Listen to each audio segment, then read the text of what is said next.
$60,000 expected at Cleveland Stadium for the Oilers and Browns. Two teams still in wild card contention. The Oilers, in fact, control their own destiny. 2 wins and they're in. They could also make it today with some help. For Cleveland, they'll need help to reach the playoffs. A loss today will eliminate them completely. It's a relatively warm day, above freezing December in Cleveland. But if the right one don't get you, the left one will. It's the wind that'll play havoc with the passing game today. Hello, everyone, and welcome to Cleveland Stadium. Tom Hammond and Chris Collinsworth. This was the second meeting between these two teams at the Astrodome in November. Cleveland won by 10. Bernie Kosar, their quarterback, was injured then. He's back today. And, of course, they did the win there with ball control offense and with good defense. Is that what they'll do again today? Yeah, and the real story in that first game was the play of the Browns' defense. They forced the Oilers' offense to go 3 plays and out in 9 of their 12 drives. But that was with a healthy secondary. Today, that's not the case for the Cleveland Browns. 3 of their 4 starting defensive backs are listed as questionable for this one, so it's going to be a real challenge for them. Well, Warren Moon is still out with an injury. Cody Carlson operates the run and shoot. But this Houston team somewhat of a mystery. Some of the best stats in all of football, but a record of only 8-6. Yeah, they're the number 3 ranked offense in the National Football League. They do very well in scoring touchdowns once they get inside the red zone, and yet they haven't been able to score more than 2 touchdowns in any of the last 7 games. And today they face some tremendous wind conditions, gusts of up to 30 miles per hour. So Cody Carlson will be operating that run and shoot in the tough wind conditions. The Oilers won the toss and will receive. And here's the kick. Coleman and Tillman deep for the Oilers. A very short kick taken by one of the up men. And the return all the way across the 35 to the 37-yard line as Browning was able to gather in the short kick, and good field position for the Oilers to begin the game. Here's the starting offensive lineup for Houston. 3rd-ranked offense in the NFL. Cody Carlson hitting nearly 68% of his passes with 6 touchdowns and 8 interceptions. Jeffries and Duncan, 2 of his wide receivers in that 4 wideout offense, ranking 1-2 in AFC reception. There's Cody Carlson with a first down at his own 36 to open the game.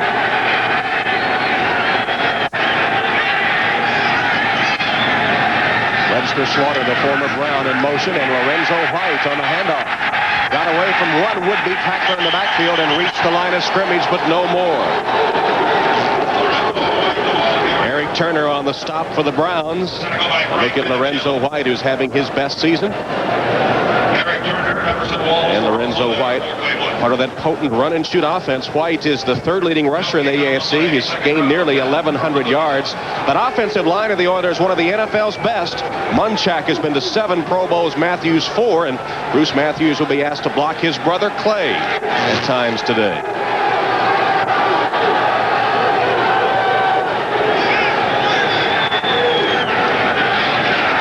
Carlson's first pass. Intercepted.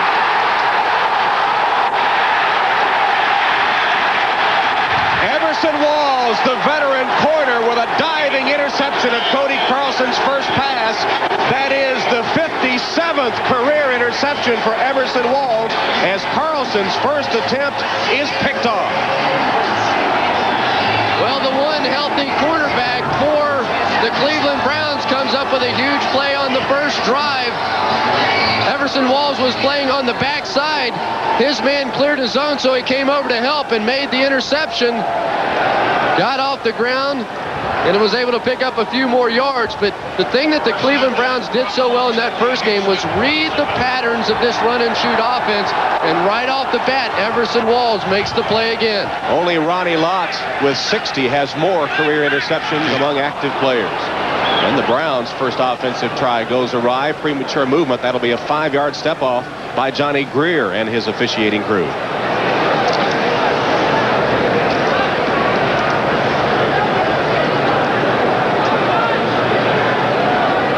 Johnny Greer forgot to switch his mic on, I think, but we get the picture. Little pregame jitters for Johnny, too.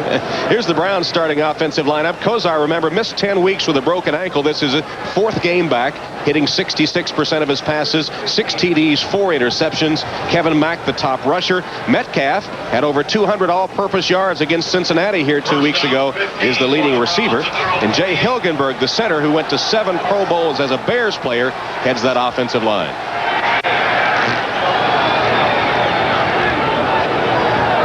Kosar looked one way, turned the other, found Michael Jackson for a short gain. Chris Dishman immediately collapsed on Michael Jackson, and a gain of only 4 or 5 yards.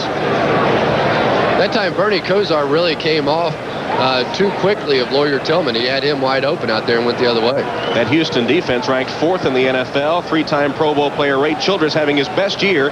Number 1 in sacks, number 2 in tackles. You see the secondary. Dishman, their best cover man in the secondary, but the veteran Gray tops in interceptions. He has 4.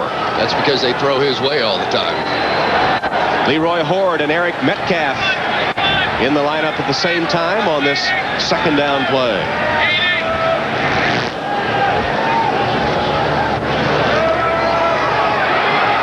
Kosar stands in and then sidearms it wide of the intended receiver, Eric Metcalf. Mike Dumas had Metcalf pretty well covered, and it'll be 3rd and long. Great front four for the Houston Oilers. Ray Childress, number 79, is going to try and put some pressure on Bernie Kosar. That's Ed King working on him and doing a nice job. Without question, though, this has been Ray Childress's best year. In talking with Jim Eddy, the defensive coordinator, he said he's never coached a guy who has led this team in sacks and is also second in tackles. A great, great year for Childress. That's playing the run and the pass very well, isn't it? Ray Childress. Kosar from the shotgun. Plenty of time. Flag down as Metcalf takes a short reception and tries to turn it into something. Stopped short of the first down at about the 41-yard line by William Fuller. Penalty marker down. Well, after Eric Metcalf had such a big game against the Cincinnati Bengals 2 weeks ago, last week in their loss against the Lions, he only touched the ball 5 times that entire ball game, and that was a big topic of discussion here locally in Cleveland. But already they've tried to get it to him twice. 1-yard loss, correct? Sean Jones was offside for Houston, so a gift from the Oilers. 5-yard walk-off. It'll be 3rd and 5 coming up for Cleveland. Eric Metcalf telling us yesterday that at times he has been frustrated by the fact that he is not always in the offense, not always getting the football as often as he would like, and there are a lot of ways to get him the ball. Pass, handoff. He's played wide receiver and running back, and now is lined up as a wideout on this 3rd down play in the slot left.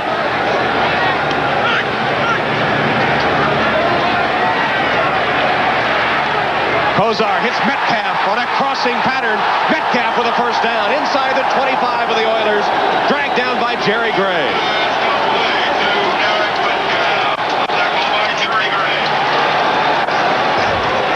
That's what makes Eric Metcalf so tough. You can't afford to put your number 1 cover people on him because you got to put them on the wide receivers. Here, Mike Dumas, number 38, simply no match for the speed of Metcalf. It's a mismatch all the time. It really doesn't matter who you put on that young man. Just very, very difficult to cover if you want to play man-to-man coverage. 25-yard gain, first down, Cleveland at the 23 of the Oilers. Opening series of the game for the Browns. Kevin Mack's first carry. He pounds inside the 20 down to about the 19-yard line. Finally, Sean Jones and William Fuller get big Kevin Mack down. All 225 pounds of him in his 8th year out of Clemson. It's a new play. I haven't seen that one from the Cleveland Browns so far this year. It was an inside trap. They used Leroy Horde, who was lined up on the wing, to trap for Kevin Mack. Picked up 3 or 4 yards. 11:15 remaining in the first quarter. Houston quarterback Cody Carlson picked off on the Oilers' first possession. Cleveland trying to turn that turnover into points. Cleveland, one of the best turnover teams in the NFL. Delayed handoff to Mack, found an opening up the middle, and Mack is inside the 15 to the 13-yard line. Bubba McDowell made a a saving tackle as the hole opened up and Mack rambled through it. Leroy Horde, who's going to get the start today because of an injury to Tommy Bardell, throws the key block to spring Kevin Mack. Tommy talked about the turnovers for this team. They are 5-1 on the season when they have a positive turnover ratio, just 1-4 when it's negative. On the season, they're a +8, which is second in the AFC. First down, Browns at the 13 of Houston. Leroy Horde with his first carry of the game to about the 9-yard line. Tackled there by the rookie outside linebacker of the Oilers, Eddie Robinson, out of Alabama State, a second-round draft choice. I really wouldn't expect Leroy Horde to get the football too much here today. He has a bad ankle, was limping rather noticeably in the game against the Lions. Lions did not practice until Friday of this week, and yet he's in there starting. Almost has to be because of the injury to Bardell. Former Wolverine Leroy Horde lining up wide left on this 2nd and 6.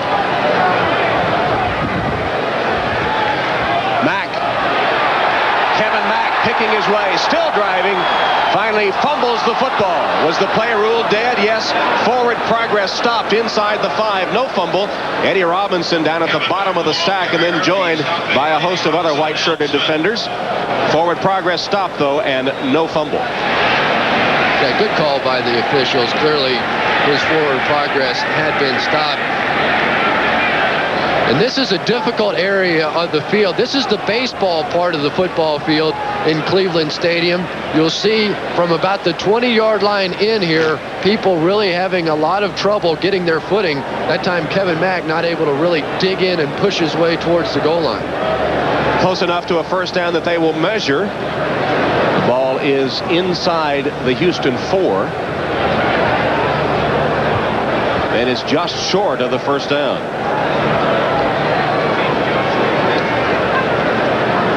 Bill Belichick wrapped up against the wind chill here at Cleveland Stadium. In talking with linebacker Al Smith yesterday, he said the one thing that they don't want to have happen is to give Cleveland an early lead. That's where they feel comfortable playing. Houston wanted to stop them on their first possession, give their offense a chance to get the lead.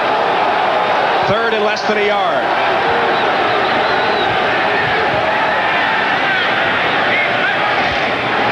Kevin Mack dives for the first down. Kevin Mack behind the block of James Jones, the normal defensive tackle, who comes in as a blocking back on the goal line, nearly 300 pounds worth. And Mack has it first down, 1st and goal after Tim Roberts made the tackle short of the goal line. Yeah, James Jones, a big man, said that he once tried his hand at boxing, but this guy kept punching him in the nose, so he decided to give that one up, to walk away from that and just stick with football. Jones lined up as the fullback, the blocking back here in the I formation with Kevin Mack, the tailback. 1st and goal from the 2.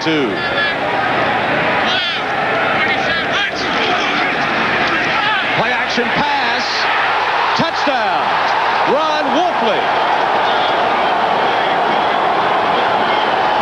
Only the 2nd reception of the season for Ron Wolfley and his first touchdown of the 92 campaign.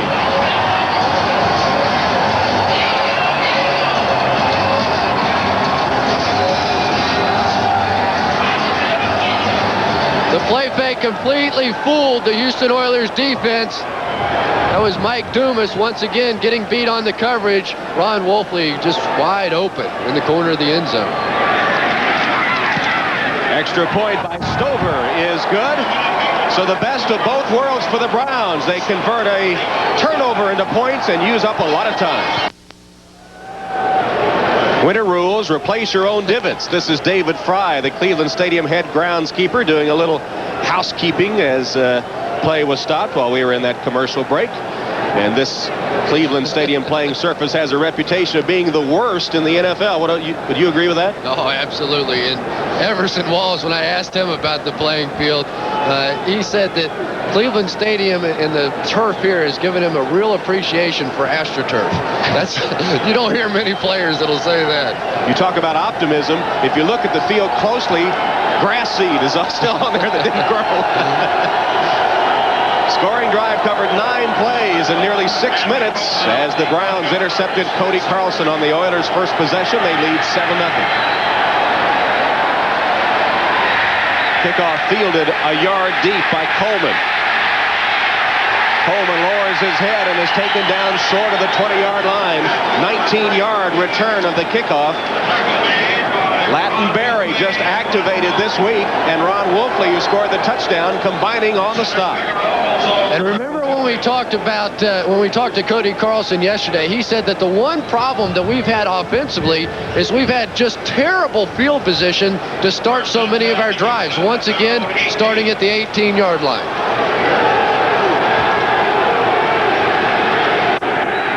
Carlson's first pass of the game was intercepted by Everson Walls.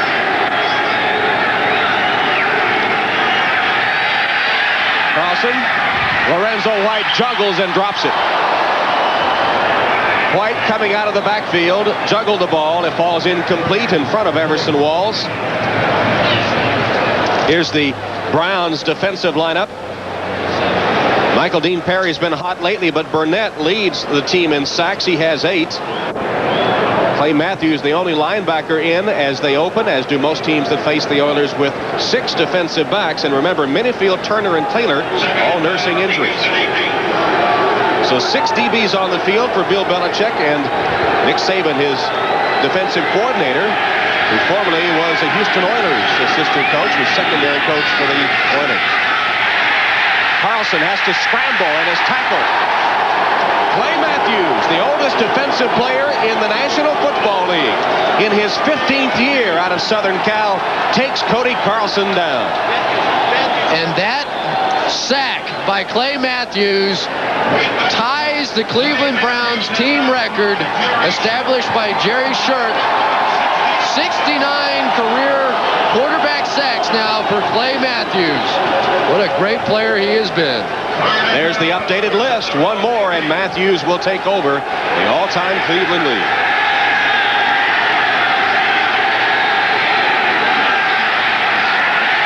Carlson to White. Screen pass. White with blockers, cuts back inside and is stopped, I think, short of the first down. It'll be fairly close. Michael Dean Perry and Mike Johnson finally chasing down Lorenzo White on the screen pass.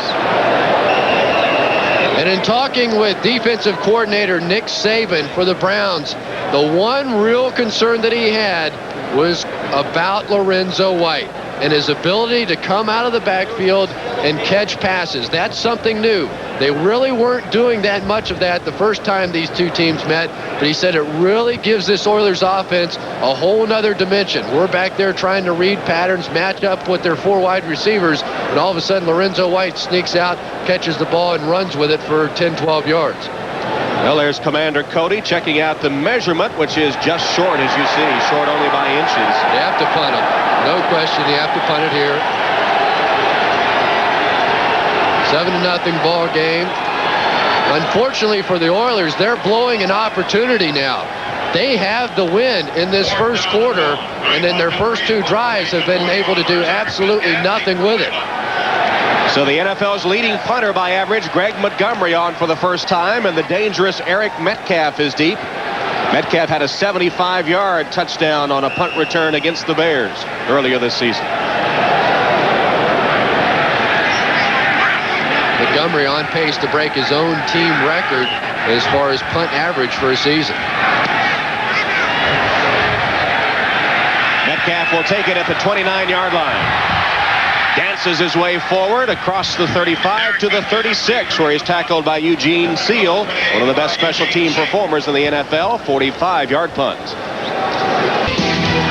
Tom Hammond, Chris Collinsworth from Cleveland Stadium. Don't be fooled by that patch of sunshine there. The wind chill has to be down in the teens somewhere, even though the temperature about 35 or 36. There is a brisk wind blowing off Lake Erie. And the Browns, after an interception and a touchdown drive, have a 7-0 lead. 6:26 left in the opening quarter.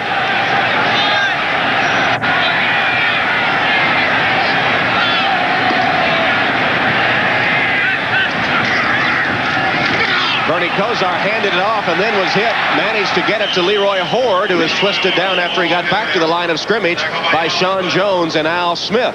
As you see some of the other scores around the NFL, Phoenix leading Indianapolis, trying to put a crimp in the Colts' playoff hopes. That would help the Cleveland Browns. They need a loss for the Colts to enhance their playoff chances. There's something significant happening in this game already, Tom, and that is the Cleveland Browns defense has forced the Oilers offense to go 3 plays and out in each of their first 2 drives. They did it 9 out of 12 times the first time these 2 teams met, and so far they're right back at it again.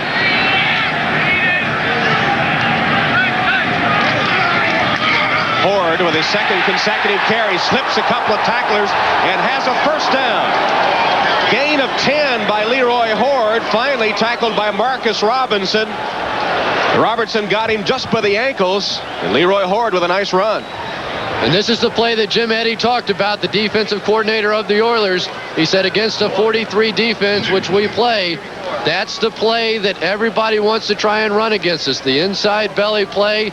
And so far, the Browns have had a great deal of success with Horde and Mack running it. Horde is the 4th leading rusher on this team, and Eddy trying to stop that ground attack, this ball control Cleveland offense.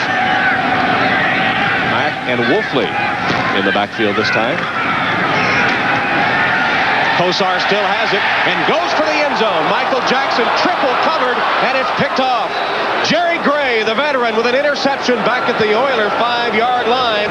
For Gray, his 5th pick of the season, as Kosar threw into triple coverage. Horrible decision by Bernie Kosar. 3 men deep. What happened on this pattern, there was nowhere else to throw the ball, only 1 man in the route. And Houston takes over, down 7.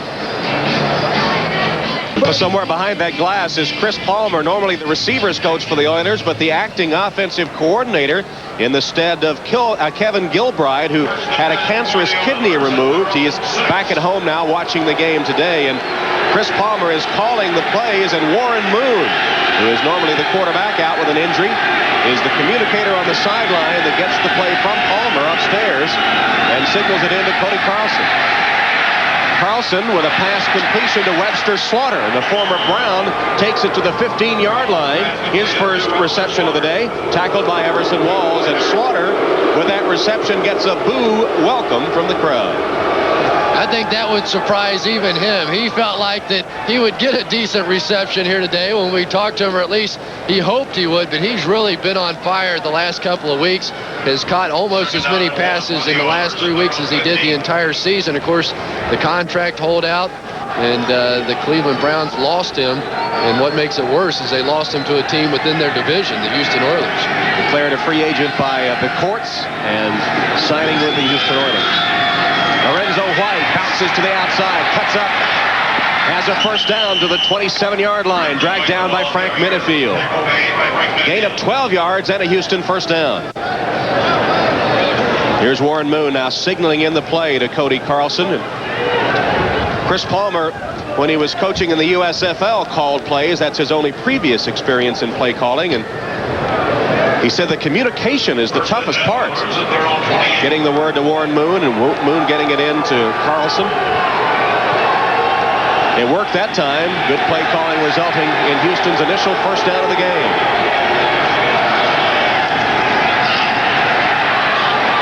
Carlson has to scramble. Gains a yard or 2 before Michael Dean Perry takes him down. Well, you see Cody Carlson didn't shave. We talked to him yesterday, and he said, I just kind of been lazy this week. I haven't had a chance to shave, but said, considering the weather conditions we'll have here at Cleveland, I might just leave this beard on. Looks like he has. He also talked about the windy conditions, and he said that they have played in high winds before, but that was in Miami in a game where you don't face the cold and the wind. But as you can see, the wind is blowing in favor of the Houston Oilers, and their passing game has really been very ineffective so far. It swirls on the field, though. That's one thing Bernie Kosar said you have to play here to understand it. Cleveland comes with a blitz, and it works. Vince Newsome comes up from his safety spot and takes Carlson down. One of the problems that you have with the run and shoot offense is you only have 5 players and a running back up there to block. So now with number 22, Vince Newsome comes up, and Mike Johnson, they come with the double barrel blitz. That puts all the pressure on Lorenzo White to have to make that play and make a decision in a hurry. That time Newsome with a nice move to elude Lorenzo White and made the sack. So the Browns get a defensive sack, 40 and a half on the season, and it's 3rd and 15.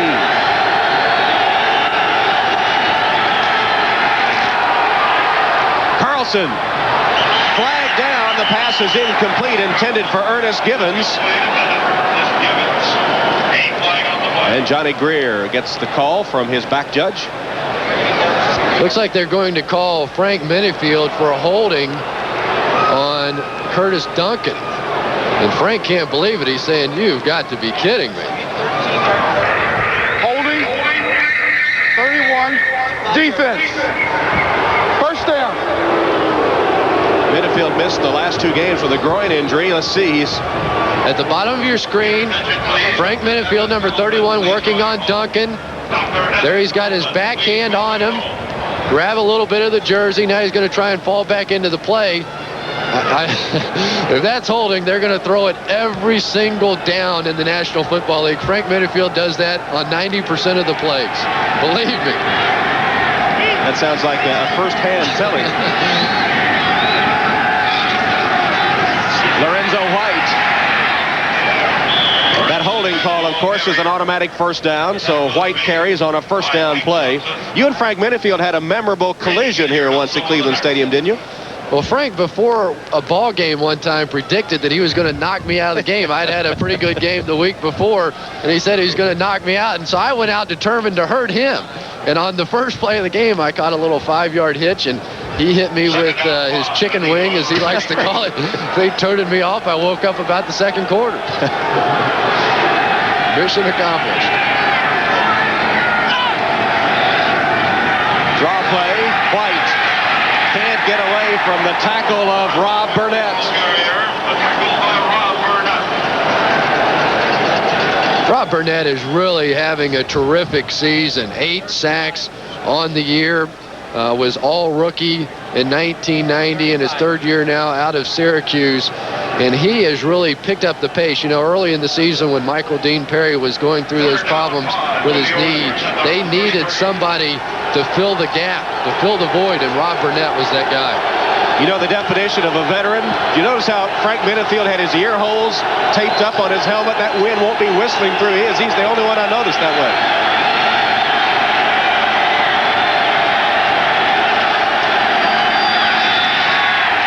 Carlson over the middle and complete. Fumbled, and it looked like the Oilers got it back. It will be a completion. And the Oilers retain possession as Webster Slaughter caught it, dropped it, and got it back. Eric Turner hit him hard enough to jar it loose. I thought it was a good call by the official. Webster Slaughter working on Everson Walls. No question about it. A catch and a fumble. Webster Slaughter really will dominate that matchup with Everson Walls. Everson Walls at the end of his career, he can't play man-to-man like that. Jack Pardee's Houston Oilers trailing Cleveland 7-0 as we start the second quarter at Cleveland Stadium. 56-year-old Pardee looks pretty, he thinks he's back in the Astrodome. He doesn't look wrapped up at all. And what a coach he is. He's been coach of the year in the NFL, USFL, World Football League, and Southwestern Conference. And, of course, an all-pro player in his 15 years on the field in the NFL in a playing capacity. Delayed handoff to Lorenzo White. White rips off 6 yards, tackled by Rob Burnett. Lorenzo White in his 5th year out of Michigan State and already over 1,100 yards rushing on the season. The Oilers' first 1,000-yard rusher since Mike Rozier back in 1988, and the 5th overall. He's, of course, the first 1,000-yard rusher since Houston went to the run-and-shoot offense. And last week versus the Packers, it was his 5th straight game over 100 yards, his 9th 100-yard game of the season.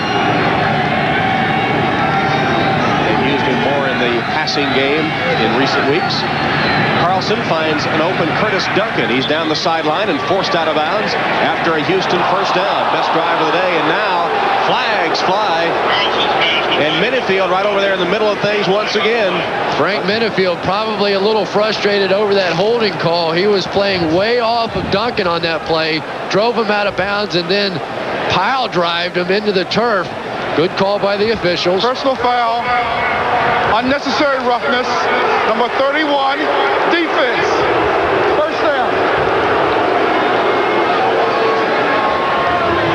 Clearly, Duncan was out of bounds after the catch. Now the play is over.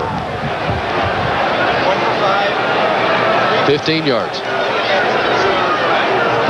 A little emphatic takedown by Frank Minifield. A little too emphatic for the taste of Johnny Greer. As a player, you always want to be able to finish the play, even if it goes out of bounds, but it's just not allowed. That catch, by the way, was Duncan's 76th of the season, and he doesn't have a touchdown. That might be an unofficial NFL record for a wide receiver. It is. Carlson's in trouble. Got rid of it, and it's complete to Jeffries at the 10-yard line. Terry Taylor was wrapped all over. Now they say incomplete. Incomplete pass. I thought Jeffries had made a great catch there, but the ball came loose after Taylor hit him. Taylor's got problems with a sprained ankle as well. He did practice Friday, but he gave up some big plays after spraining the ankle in the game last week against the Lions. Here, closed very quickly on Haywood Jeffries, and was able to strip the ball away. So far, the Browns secondary has held up physically. That will be a continuing storyline throughout the day. 2nd and 10. Carlson's in the shotgun. They said they might use that on this poor turf at times, so he wouldn't have to backpedal in that soft going where the baseball field was. Carlson dodges one man, but he can't the second. James Jones put the clincher on Cody Carlson for a huge loss on the play. He had ducked the initial rush of Eric Turner, but then Jones got him. In talking with Nick Saban yesterday, he said they never blitzed, not one single time the first time they played the Houston Oilers, and so far today, it's been all blitzes and all man-to-man coverage. Like most defensive coordinators, when you talk to him, he lied. He said, oh no, we didn't have time to change our game plan at all for this ball game. It'll be the same way it was last time. Not even close. 3rd sack of the day for Cleveland. It's 3rd and 19.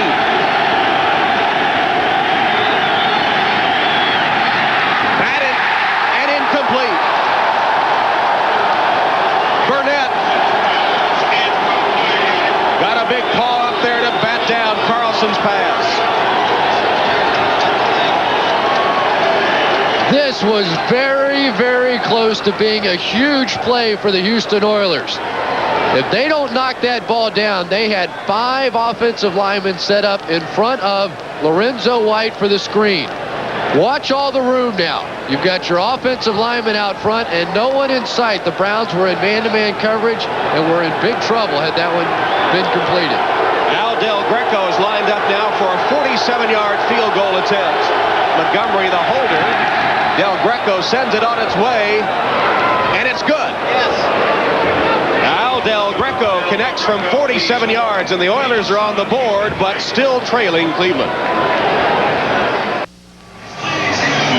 Atop Cleveland Stadium, you see the flag stretched out with that wind off Lake Erie. Down on the surface of the field, they'll look at the ribbons atop the goalposts, blowing in the opposite direction of the flags atop the stadium. That's what Bernie Kosar was talking about, the home advantage. On the other goalpost, the other end of the field, they're hardly moving at all. So it is a tricky wind in Cleveland, and Del Greco has the ball blown off the tee by the wind right here. It looked on that 47-yard field goal by Del Greco that he had the wind in his favor, even though if you look at the flags atop the stadium, it would appear that it would be in his face. Whoop. This may take all day. It reminded me of Peanuts. He turned his back and it immediately went off the tee. Here comes the holder. We'll try it this way. And really, this is a bit of a disadvantage for the kickoff team. They've got a guy that has to hold it, but usually it's the safety. They'll be designated 1, 2, or as many as 3 safeties on a kickoff team so that if they break through the first layer, someone else will be there. It's Bo Orlando that's holding it. And it is a short kick by Del Greco. Eric Metcalf from the 6. And he's to about the 20 before he's driven back by the excellent kickoff coverage of the Houston Oilers. Spencer Tillman with a tackle there. We'll be back. Well, defensive coordinator Saban and his troops gathered round. They have put pressure on Cody Carlson all day so far. And, of course, this is doubleheader week on NBC. Coming up, you'll see either San Diego against the Raiders or Seattle-Denver. What about those Chargers? A chance to win the AFC West, the hottest team in the league. Swing pass complete to Leroy Horde. He got a good block from Bavaro. And is tackled short of the 30-yard line by Rick Graff and Marcus Robertson. I don't think Bubba McDowell could believe that Bavaro got away with that block. Bavaro started the contact on the side, but by the end of the play was clearly trying to block Bubba McDowell from behind. McDowell immediately jumped up and tried to protest. Watch number 83 out in front. You can see him pushing him from behind, and clearly took Bubba McDowell out of the play. The official was right there, but just didn't throw the flag. Sometimes the veterans get the benefit of the doubt. That was textbook, though. I don't know how he got away with that. 2nd and 3, though, for the Cleveland Browns. Kosar, same play. Horde to the 35 and a first down for the Browns. Eddie Robinson wrestled him to the turf. There's a big look at 69. Dan Fike, nearly 300 pounds. Fike, when Santa was tied up for real yesterday, had to play Santa Claus at the Cleveland Browns Christmas party. And Tom, what they're doing now is they're attacking the weak points on this defense, the outside linebacker position. Eddie Robinson, a young man playing his first year, and Rick Graff in there because Lamar Lathan is out. Bernie Kosar felt if they picked on those guys enough, eventually Houston might have to come in with the nickel defense. Key first down for the Browns. They lead 7-3 with 11:18 left in the second quarter. Kevin Mack, legs churning across the 40 to the 41-yard line. Sean Jones hanging on to Kevin Mack. We'll get credit for the tackle. And it's significant that Cleveland was able to score a touchdown in the first quarter. The Oilers defense had only given up 13 points in the first quarter all season. So the Browns very fortunate to be able to jump out to a lead on this defense. Coach Bill Belichick of the Browns coming over from the New York Giants, who popularized smash mouth football, and that's the way the Browns offense has been moving under Belichick's regime. And not all of the Cleveland players so happy with that. Eric Metcalf being one that doesn't like that trend. There's a false start by one of the Browns linemen. It'll be a 5-yard step off. False start. Snap. 69. Offense. Still second down. Yeah, it's old Santa, Dan Fike, in his 8th year out of Florida. Now, Dan has played every single offensive line position except center. But this is what Bill Belichick absolutely hates. You have a good play on first down. You're in a 2nd and 4 position, which is absolutely perfect for this Browns offense. The ball control that he wants to play. And now all of a sudden you get the offsides penalty and you're back in a 2nd and 9.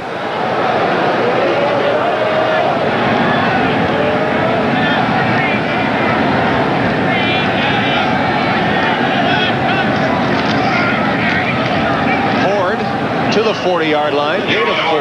William Fuller wrestled him to the turf, and it will bring up a 3rd and about 6. In will come the nickel defense for the Houston Oilers. Mark Bavaro comes out.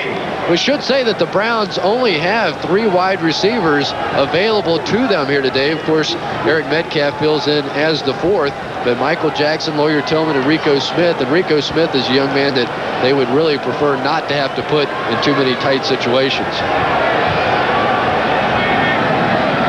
Metcalf in the slot left as Kosar is in the shotgun. Kosar being chased, unloaded it, intended for Metcalf. It came up short and incomplete as Sean Jones was bearing down on Bernie Kosar, who was taken down after he released the football. Sean Jones, according to Jim Eddy, is having by far the best year of his career. And he's always been able to rush the passer, has 75.5 quarterback sacks, and this season has been doing the job against the run as well. Webster Slaughter back as a punt returner and not getting quite the reception that he anticipated. He's right in front of the dog pound. He thought they might give him a good reception today. Quite the opposite. Fair catch called for and taken by Slaughter on Hanson's punt. I tried to warn him about that dog pound, but he didn't believe me. 37-yard punt. The Oilers take over. Tom Hammond, Chris Collinsworth, and some crazed canines at Cleveland Stadium. That's the dog pound, and they were giving their old pal Webster Slaughter what for that last time. Look at that guy. Unbelievable. There's Webster. He's still hearing it.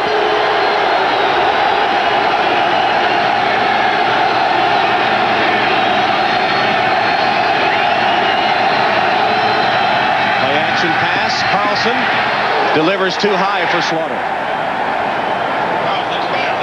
Wound up on the seat of his pants again as the Browns continue to put pressure on.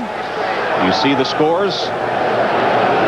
Tom, if you wonder why offenses put people in short motion and move them in, move them out like that, what that does is it lets the receivers and the quarterback know if the defense is in man-to-man coverage. Obviously, if the guy over the receiver moves back and forth with the wideout, you know pre-snap that it's man-to-man coverage.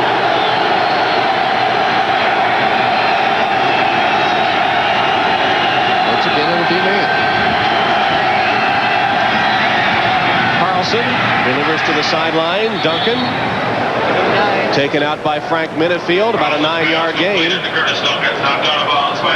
It'll be 3rd and 1 coming up for the Oilers. Really showing these Houston wide receivers a lot of respect. And don't forget that Terry Taylor and Frank Minifield and Eric Turner, they didn't even practice until Friday of this week. One of the things that Bill Belichick said was it's very difficult to practice against this run and shoot offense because our scrub squad is made up of tight ends and kickers and running backs, and you don't get the same look. This is where the run and shoot sometimes comes up a little short in a power football situation. Carlson's going to keep it. Stop for a loss on the play. Michael Dean Perry got penetration, and Carlson was stopped for a loss of 2. Lorenzo White unable to get the handoff, and he didn't look too anxious to have it. Cody Carlson brought the ball back, and for whatever reason, they just missed the handoff. It looked like Lorenzo White thought it was going to be a sweep, and Carlson wanted him to run off tackle. He refused the ball. Montgomery will punt to Metcalf. A low kick. Metcalf at the 30. Dodged one man, but then 3 Oilers hit him. 0 yards on the return after a 38-yard Montgomery punt.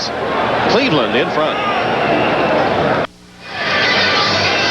Just under 8 minutes left before halftime. Cleveland leading Houston 7-3 in a battle between 2 wild card hopefuls. Well, as we turn our attention to college football this holiday season, one of the best bowl matchups will be in Dallas, the Mobile Cotton Bowl, matching the 3rd-ranked Aggies of Texas A&M and the 5th-ranked Fighting Irish of Notre Dame. Texas A&M looking for its first undefeated season in 53 years, but Notre Dame favored in that game with Rick Meyer, Reggie Brooks, and that high-powered offense should be a great matchup. The Mobile Cotton Bowl, New Year's Day, here on NBC. Kevin Mack surrounded by Oilers. Can't make it back to the line of scrimmage. William Fuller tripped him up. I don't know what the Cleveland Browns are doing. Jerry Gray, the cornerback for the Houston Oilers, is playing way off of the wide receivers. They can take a 5-yard hitch pass to Lawyer Tillman anytime they want to. In talking with Jim Eddy yesterday, he said that Jerry Gray is still a very intelligent player, a very good football player, but because he's lost some speed, he's had to play very conservatively, way off of the wide receivers. You can see there 10 yards pre-snap, but as soon as it snapped, he'll back off even more. Instead, the Browns stay on the ground to Leroy Horde, and he gets a yard Fuller with his second consecutive tackle. He's having a big game. Is William Fuller, the 7-year veteran, former Tar Heel from North Carolina, who missed training camp in game 1 with a contract holdout, but played in the Pro Bowl a year ago. The Boo Birds are out to some degree here in Cleveland Stadium, and I agree with them. They should be. There's 2 weaknesses on this Oiler defense. One, an outside linebacker, and the other, Jerry Gray, a quarterback. They're not taking advantage of either of those situations so far. Rico Smith in the game at a wide receiver spot. He's to the bottom of your screen against Jerry Gray. Kozar's in the shotgun on 3rd and 9. And now Gray backing off. Kozar to Metcalf. Short completion and even less as the defense collapses on him. Steve Jackson and Chris Dishman went all over Eric Metcalf, and that was an ugly possession for the Browns. Well, Tom, you were watching what I watched there. Rico Smith at the bottom of the screen, one-on-one against Jerry Gray, and he's wide open, 15 yards down the field. Jerry playing way off of him. Of course, Bernie was lurking the other way, but anytime you go into a ball game, you have to say, where are the weak points? And clearly the weak points are not being taken advantage of by this Browns offense. Hansen to punt, and Webster Slaughter once again the deep man for the Oilers. Good punt by Hansen, hangs it high. Slaughter calls for a fair catch at the 33-yard line. 35-yard punt, 7-3 Cleveland.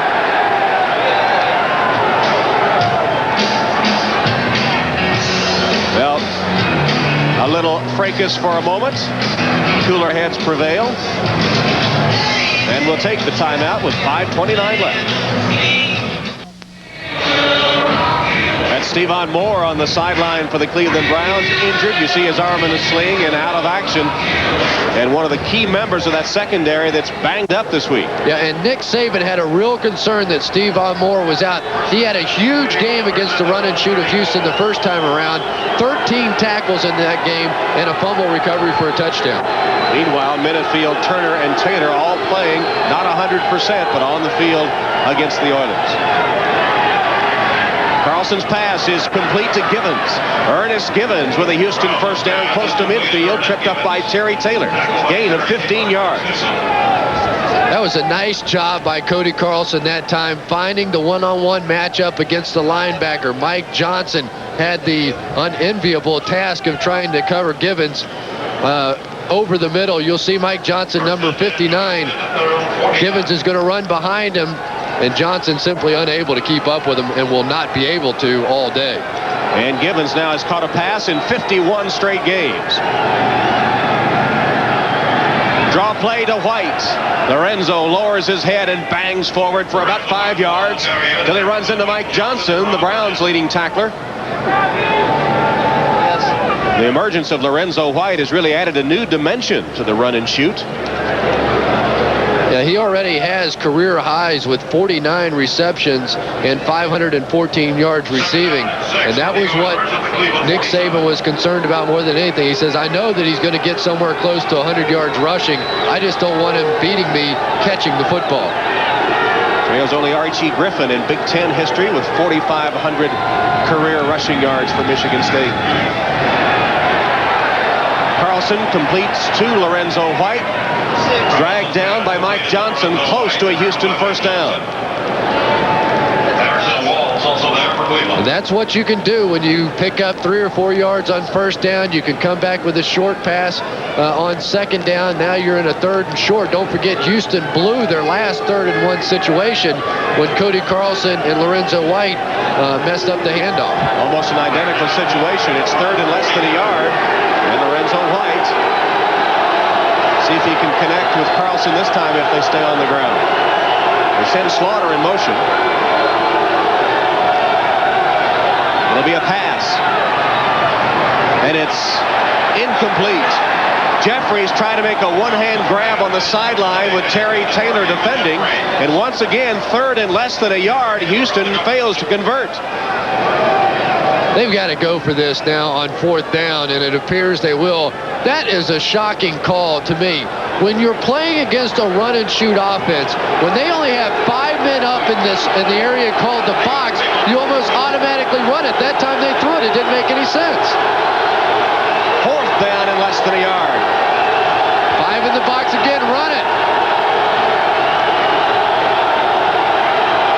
Flags down. That play will be blown dead before it got started. Could be a false start. That'll be 5-yard penalty. It'll be against the Oilers. False start. Number 73 offense. Prior to the snap. Still 4th down. Right tackle David Williams called for the false start. And now Houston will punt. That's twice they have had drives stopped, 3rd and less than a yard. Strange series that time by Houston. If you've already blown 1 3rd and 1, why do you come back and take a chance, especially when it was 4-down territory anyway? Give the ball to Lorenzo White twice. You've got to think he's going to be able to pick it up in one of those 2 tries. And Cleveland calls a timeout before the snap was underway. I think they only had 10 men on the field. The signal was coming in from the sideline to call timeout, and they got it just before the ball was snapped. So the Browns didn't have the proper punt return team on the field and spend a timeout with 3:20 remaining in the first half. And Belichick's club leading 7-3. They intercepted a Carlson pass on the Oilers' first series, and with a drive that consumed nearly 6 minutes, took it in for the only touchdown of the game. Houston responded with a 47-yard Del Greco field goal, and it is 7-3. Coming up next Saturday, we'll have another special Saturday edition of NFL action as the Raiders go to RFK to take on the Washington Redskins in the season finale for both those teams. Redskins, after sputtering, coming on with a chance for the playoffs in their 3rd straight year. Last report, they were leading Philadelphia 10-7, and Rippon had a 62-yard touchdown pass to Ricky Sanders in that game. Washington has always played very well against Philadelphia. They've won 11 of their last 15. And of course, you can check out the Raiders in the second half of our doubleheader today as they take on the hot San Diego Chargers. Montgomery's low line drive punts. Metcalf lets it bounce as Metcalf falls to the turf, and the ball stays in bounds. Somehow it trickled right down the sideline and will be downed inside the Cleveland 5. 43-yard punt considering the roll, and that's a great break for the Oilers. Yeah, that's the difference when you're playing on this grass and mud as opposed to the AstroTurf. On AstroTurf, that ball hits once and skips out of bounds about the 10-yard line, and now the Browns must start from their own 7. And this is an opportunity for Houston's defense. If they can force the Browns to go 3 and out, then they'll give their offense one more shot before the half. Scott Galbraith and Mark Bavaro, 2 tight ends in the game now. They'll spot the ball at the 7-yard line.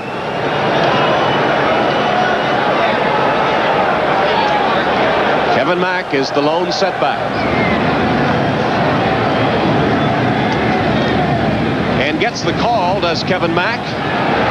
Straight ahead for 2 or 3 yards. Kevin Mack, the ball carrier. Fuller and Smith combine on the Houston tackle. Belichick looking to get out of poor field position here, and he's trying to pound it out. At least he did on that first down play. Looks like William Fuller shaken up on the play. And they can ill afford another injury to that defensive line. They've already lost Doug Smith. So we'll try to keep you updated on what's happening with William Fuller. While they tend to Fuller, we'll tell you that the Phoenix-Indianapolis score now 10-3 in favor of the Cardinals after Dean Biasucci hit a 27-yard field goal. Of course, the Indianapolis game impacts both these teams' playoff chances.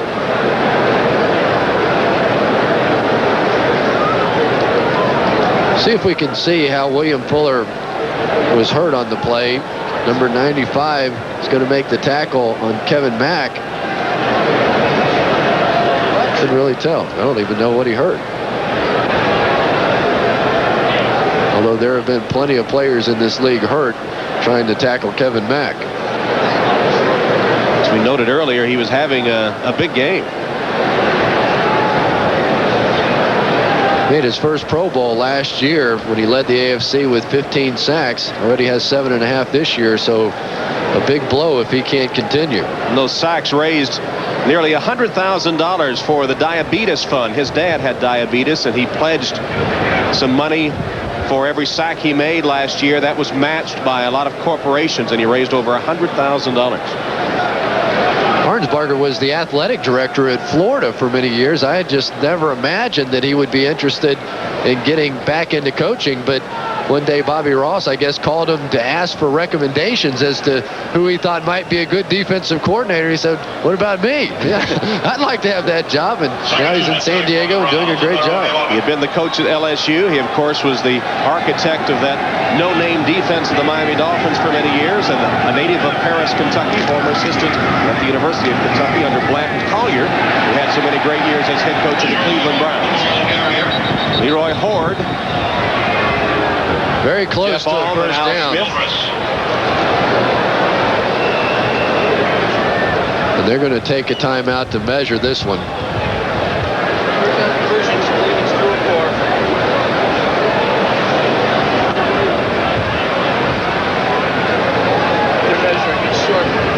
If this is a first down and the Browns get out to the 16-yard line, I still would be very surprised if Bill Belichick tried to open up his offense. For Bill Belichick, it's third down and short. For Bill Belichick, going in with a 7-3 halftime lead is where he wants to be. That's just simply his style of play. You can argue with it, you can not like it, you can call it dull, anything you want, but that is his style of play. He does not want to put his defense in a position to have to defend against the turnover now. Bernie Kosar with a little conversation with Johnny Greer, the referee, and as you saw, 3rd and inches, they send big James Jones in to the backfield. He'll line up at fullback and probably block for Kevin Mack, and this will be arch-typical smash mouth football as they try to pick it up 3rd and inches. They can take it to the 2-minute warning, about a half a tick difference between the play clock and the 25-second clock, so they'll just let it wind down. A little surprised Houston didn't take a timeout. And we have reached the 2-minute warning. It'll be 3rd and inches for the Browns when we return. Cleveland up 7-3. The Browns lead the Oilers 7-3 in a battle of wild card hopefuls. 2 minutes left in the first half. And the Browns 3rd and inches deep in their own territory. You want to guess about the play call here? I would put the odds at Bill Belichick throwing a pass or calling a pass right now about 1,000,000,000 to 1. Well, his odds of throwing a pass are greater than that. Greater than that, that's true. 8-man front, really a 9-man front now for Houston.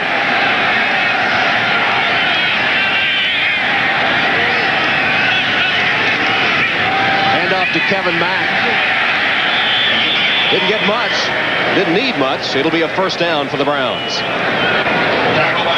Jerry Gray was at the bottom of the stack for the Browns as Mack sort of attacked the corner on an off-tackle play with James Jones lining up in the backfield with him as a split back, which was surprising. And here comes the spread formation for the Cleveland Browns, so maybe they will try and open it up a bit. Although I still have to say, if I had to bet, I would say Leroy Horde gets the ball here. Ball at the Cleveland 17. Clock now inside 2 minutes. Leroy Horde does indeed get the handoff and makes a nice run. Almost broke free. Leroy Horde has a first down. Marcus Robertson made a saving tackle after a 13-yard gain. Now you're in position if you're the Cleveland Browns. If you throw an interception or turn the ball over, you're still all right because you're out from the shadow of your own goalpost. First down, Cleveland when we come back. In it for me. Pass has been so long since he threw a pass. I think he was as surprised as anybody that he was going to get a chance to throw a pass on this drive. He probably didn't even warm up before it started on his own 7. But he's had a good day, 7 of 10. Get the ball to Metcalf here. Short ball control passes. Look for Metcalf. In the slot on the right to this formation. Instead, it's a complete pass to Pete Holohan. And he has only 3 yards before he's taken out of bounds by Eddie Robinson. Stops the clock at 1:09. Why? Why would that play? He dump it off there for 3 yards. He really wasn't pressured. get a chance to work it down the field. They need to find some holes in the zone. Try and work it down the 10, 12-yard depth, because the defense gives you those throws. They'll back way off here. They just don't want to give up the touchdown. Until you get down to about the 40-yard line, this territory in between the 40s is really almost given to you. William Fuller, shaken up earlier, has returned to the Houston defense. Nickel defense for Houston. Draw play. Leroy Horde dancing, can't get away. Surrounded, taken down by Williams and Jones. And the fans let their displeasure with the play calling be known inside the final minute. Houston should be calling a timeout here. Houston's got them now 3rd down and 8. Call timeout. Give your run and shoot offense a chance. There it is. They wasted some precious seconds, though, before they take their first timeout of the half. 7-3. Cleveland's touchdown came on its first possession after an interception. Houston has only managed a field goal. They've had several good drives, but sort of the story of their year, they move the football, but at times are their own worst enemy. They seem to lose focus, lose concentration. Twice they had it 3rd and 1 and couldn't convert. That's the story of the first half so far. Those 2 3rd and 1s, and then the 4th and 1 where they hand off, pick up the first down, and have the offsides penalty. So in talking with all the Houston players yesterday and their play caller now, Chris Palmer, don't want to call him the offensive coordinator, that's Kevin Gilbride's job, but in talking to them, they said that there's only been one team that has stopped us this year, and that was the Cleveland Browns. The rest of the time, we've just simply stopped ourselves. Well, today it's been a combination of both. A good play by the Browns defense, and Houston really shooting itself in the foot. So the Browns need to convert this 3rd down to retain possession. 48 seconds left in the half. Trips to the right. Kosar across the middle, drills it in, complete for a first down. Catch made by Rico Smith, only his 3rd catch of the season, but it's a big one for a first down and 13 yards. The tackle by Jerry Gray. And one of the coaches in the press box saw what I saw the time before, that they left Rico Smith one-on-one and with Jerry Gray. Look at all the room that number 21, Jerry Gray, gives Rico Smith. Smith has tremendous speed, 4.3 speed. Jerry Gray then tries to break on the ball, but a great throw by Bernie Kosar. There's Rico Smith, the rookie from Colorado, 6th-round draft choice. That was his 3rd reception of the season. He was Colorado's fastest player. They timed him in Boulder in 4.33, as you said, Chris. And he'll get a little better. On that particular play, once you see the ball in the air, you have to move back to the quarterback. Even if it's a crossing pattern, when you see it in the air, move back to it. That would have extended the gap between himself and Jerry Gray. Now the offense wide open for Bernie Kosar. You're out to the 50 and no danger whatsoever.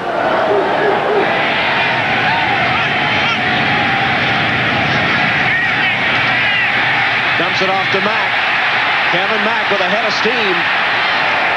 About an 8-yard gain, but he didn't get out of bounds, and the Browns have no timeouts remaining.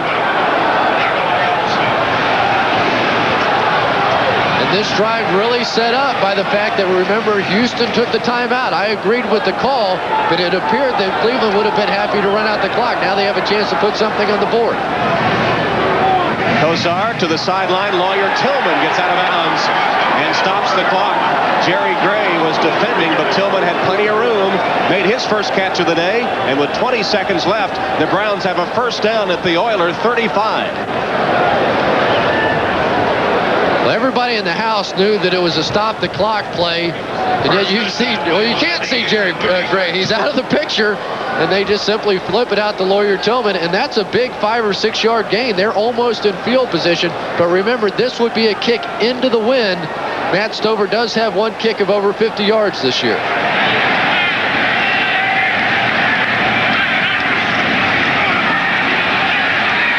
Kosar through the hands of Michael Jackson and incomplete. William Fuller putting the pressure on Kosar. It was lucky to get rid of it. And lucky that he dropped it. Had he not dropped the football, the half probably would have been over, because it would have been a completion in the middle of the field, and that 15 seconds, generally not enough time to get up, get realigned, and get the ball snapped and throw it in the ground. Stover's longest field goal has been 51 yards this season. 11th play of the drive coming up. If they don't gain any more yards, It'll be about a 53-yard attempt. Here comes the cluster to the right.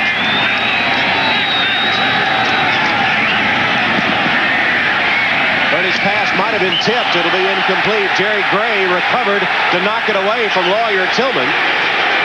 He did give the cushion, but he closed on the football, which was wobbling its way toward Tillman, was able to knock it away. A real break for Houston that time. Steve Jackson, number 24. See if you can see this. Grabs the back of Michael Jackson's jersey, right? Well, maybe he didn't. I apologize. I thought I saw something that I didn't see. Right at the very beginning of the play, I believe he did just grab his jersey, got away with it. But that time, Jerry Gray able to make a nice break on the ball against Lawyer Tillman. So Jerry Gray making a nice play on the ball there, and it's 3rd and 10.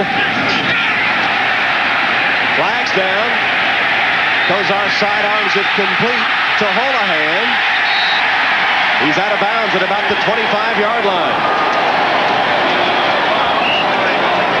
12-yard gain. Looked like the Oilers might have been offside. Bubba McDowell coming on a blitz. The ironic thing there, he did not even have to get out of bounds because of the fact that there was a defensive penalty. The half cannot end on a defensive penalty. Offside. 97 defense. It's declined. First down. It was Lee Williams that was offside, so now Stover set up for a field goal with 4 seconds left in the half. A 42-yard attempt. Hansen is the holder. And Houston will call a timeout to let him think about it a bit. Well, that Houston Oilers vaunted run-and-shoot offense, only 84 total yards in the first half. One of the reasons the Oilers trail, and could be even worse if Stover can convert this field goal. And the little ribbons that are on top of the goalpost in the direction he'll be kicking are blowing directly back in the face of Matt Stover. He is 3 of 7 from 40 to 49 yards. This one will be from about 43. 500 from 40 and longer. He did have the one kick of over 50 yards. So this will be a very difficult effort. Not so concerned about the direction. Well, obviously always the direction, but can he get it there even from 43 yards? Be a tough kick. You see his long 51. I think he had a 55-yarder last season. His 83 points this year, a career high. 42-yard field goal attempt. 4 seconds left in the half. This could add to the Cleveland lead.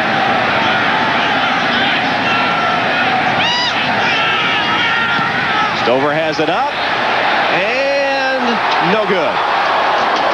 Nice play by Santa Claus. Santa catches the errant field goal as the first half comes to a close.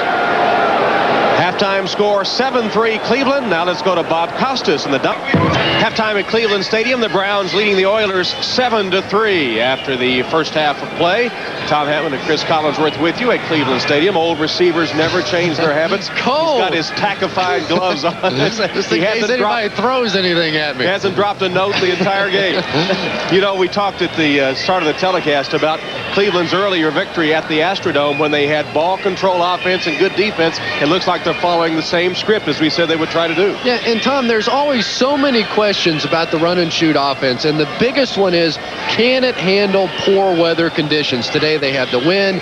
Yes, it's cold, but in December, this run-and-shoot team has always had problems. And I don't know if it's just a matter of the Cleveland Browns and Nick Saban has come up with some kind of a formula to shut it down, but so far the Browns have been just absolutely destroying this offense. We should point out that the last 2 seasons, Houston did win in December here at Cleveland. Here are the Coors Cutter halftime stats, and the one that sticks out to me, 84 yards total offense by the run and shoot in that first half. Well, Bernie Kosar is visiting again with referee Johnny Greer. I don't know what it's all about, but you remember they had a little conference just before halftime as well. He said, be forewarned, we might even throw a pass this half. No, you're cold in more ways than one. You're not kidding with that. Cleveland playing today without one of its running backs, rookie Tommy Vardell, who is inactive due to injury. But the Browns have been the better offensive team. 2 key happenings in the first half for the run-and-shoot offense of the Oilers. Failure to convert on 3rd and less than a yard.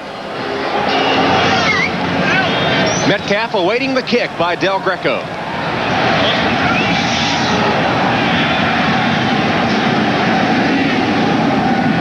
Leroy Horde takes it at the 10.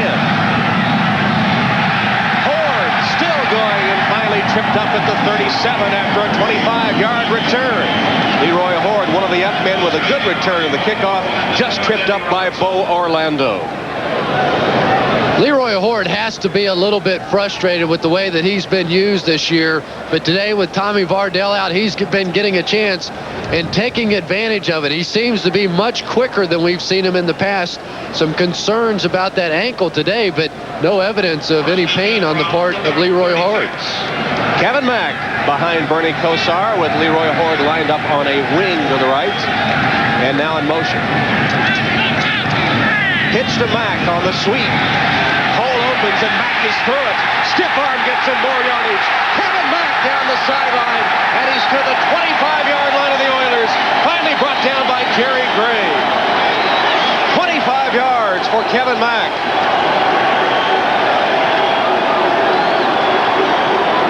People in the secondary absolutely hate having to tackle Kevin Mack. When he gets here in this position, very few defensive backs will make the play. The strong stiff arm, and really very fortunate that one didn't go the distance. Actually, the yardage was 37 yards on the run by Kevin Mack, and it sets up a Cleveland first down. Bernie Kosar changing the play now. The ball at the 27 of the Oilers. Mack not even a chance to catch his breath and is tripped up at the line of scrimmage by Sean Jones. We talked about Sean Jones becoming a much more complete player. There you see it. Rather than just simply going up the field and constantly trying to come up with the quarterback sacks, he's now very conscious of trying to stop the running game. That time a diving tackle on Kevin Mack. Horde replaces Mack in the backfield, and Bavaro comes out too with Rico Smith in the game at a wide receiver spot. Houston's defense has to make a stand here with the way their offense has been having trouble scoring points. 14-3 lead would be awfully tough. From the backfield, Eric Metcalf with a handoff. William Fuller and Ray Childress for Eddie's defense. Childress has been pretty quiet today. Well, Ed King really initially made his reputation on a game against Ray Childress last year. Ed King, the offensive guard for the Cleveland Browns, has been doing a nice job again today. You see him coming off, a little half hold, just push and shove. Remember, Ray Childress is probably the best player on this Oilers defense. Good job by King. 3rd and 5 for the Browns. They lead 7-3. We're early in the 3rd quarter at Cleveland Stadium, and Kosar will have to spend a timeout.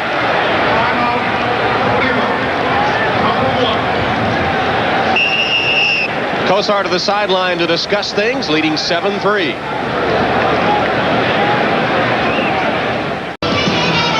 During the timeout, Bernie Kosar trying to keep his arm loose. He hasn't thrown that many passes in the game. Every chance he gets, he comes to the sideline to loosen up. And Michael Jackson is catching for him so he doesn't catch one wrong on a finger in this cold weather. He's at 12 of 17. 3rd and 4, key situation now for the Browns.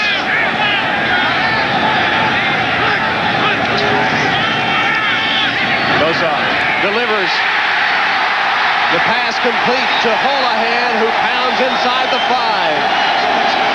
McDowell and Robertson drag him down after a 24-yard gain.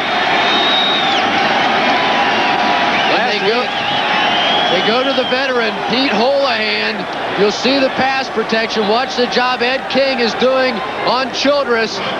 He's their leading sacker, and Pete Holohan, who has over 300 career catches, mostly with the Rams and the Chiefs, just made a big one for the Cleveland Browns. Last week against Detroit, Kosar was getting no protection at all. This week, it's been very good. Jones in the backfield with Mack. Handoff to Kevin Mack. Stacked up just short of the goal line. Tim Roberts on the tackle, the rookie from Southern Mississippi. Tim Roberts made a huge play from behind somehow managed to trip up Kevin Mack. I don't even know if they blocked Tim Roberts on that play, but he was quick enough to get over there, dive, and make the tackle on Mack. Here's the rookie, all wrapped up in the cold, number 68. Fifth-round draft choice, playing in only his 5th game today. James Jones in as the blocking back. Kosar passes to Jones for the touchdown. Holy cow, James Jones on a touchdown reception, all 300 pounds of it.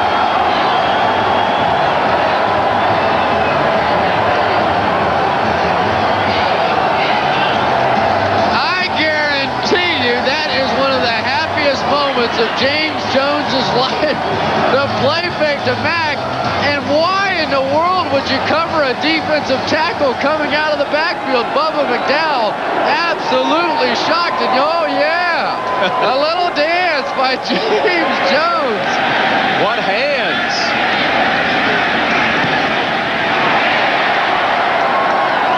Jones scored a touchdown as a running back in Northern Iowa, his first pro score.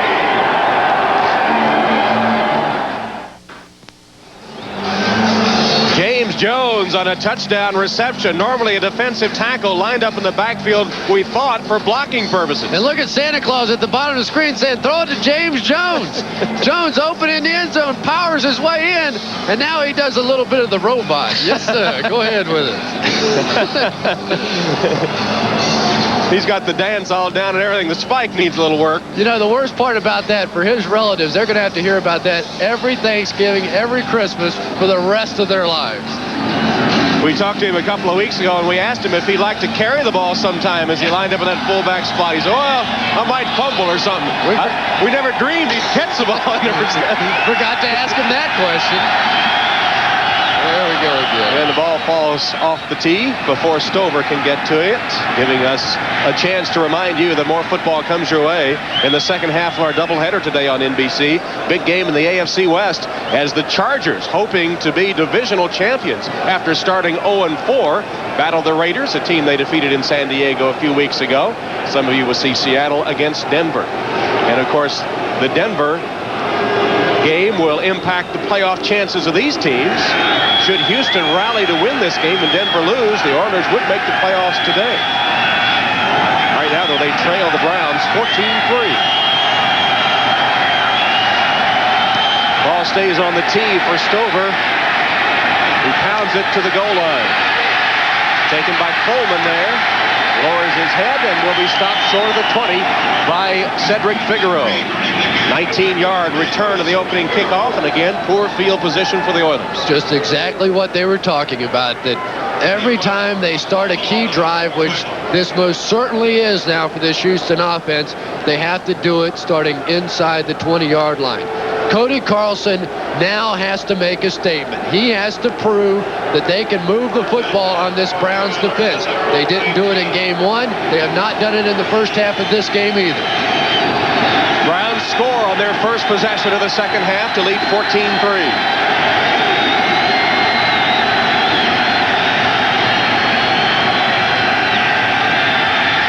Lorenzo White with an opening to the 28-yard line. Vince Newsom wrapped him up there, but Lorenzo White with a good first down run. Warren Moon still signaling in the plays. Last week he threw for the first time since suffering that broken left arm. It's not his passing arm, of course, and he was able to throw about 100 passes. He thinks that if the Oilers desperately need next week's game against Buffalo to make the playoffs, he could play. The doctors have yet to express their opinion on that, but Moon thinks he could make it back by next week. Lorenzo White gets the carry and picks up a Houston first down. And if you're wondering, when Chris Palmer gives the play to Warren Moon to signal in, there is no discussion going on between Warren Moon and Chris Palmer. I thought maybe Chris might seek the advice of the veteran Warren Moon, but he said that Warren's been working so hard on his rehab that he really hasn't had a chance to get involved with the weekly game plans.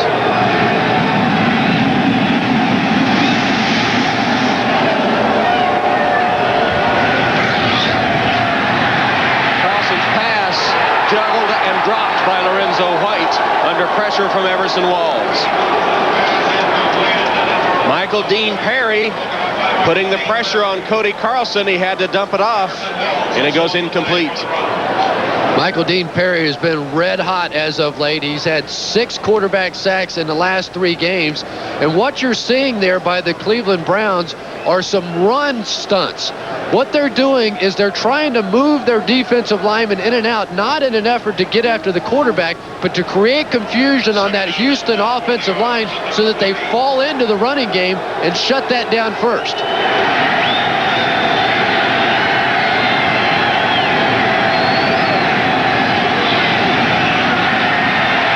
Again has to get rid of it in a hurry to Lorenzo White, and White has a 7-yard gain till he's tackled by Bill Johnson. And the real story so far in this ball game has been the pressure that the Browns defensive line has been able to keep on Cody Carlson. That hasn't allowed these much faster wide receivers to work one-on-one down the field. You see Nick Saban, the defensive coordinator. Now he's getting the pressure with just a 4-man rush. In the first half, he had to blitz to get it. 3rd and 2 for the Oilers.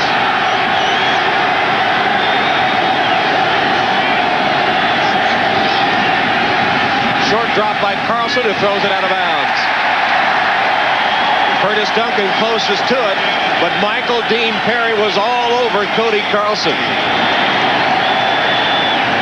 This time they brought a linebacker and a corner blitz. You see Randy Hilliard at the top of your screen. And what happened was the wide receiver had to read a blitz read. With the 5 offensive linemen and just 1 back, they did not have enough people up there to block it. He had to cut it off a 5-yard route. Frank Minifield knew what that blitz read was and was all over it. Good call by Nick Saban, the defensive coordinator. Michael D looked like he was body surfing on Cody Carlson. Montgomery's punt to Metcalf. Backpedals to the 10. Bounces off a couple of tacklers and cut back. If he'd have stayed down the sideline, he might have gone much further. Bubba McDowell on the tackle. There is a penalty flag down. 52-yard punt and a 14-yard return. I believe Ron Wolfley is going to get hit with the call. Usually you can get a pretty good indication of who it's on when the guy takes off his helmet and jumps up and down. My bet here is Ron Wolfley. There he is, Wolfley just walking out of the bottom of your picture. As soon as he got... Illegal block. Number 23 during the return. Randy Baldwin. Baldwin called for the illegal block. It'll set the Browns back, but they lead 14-3.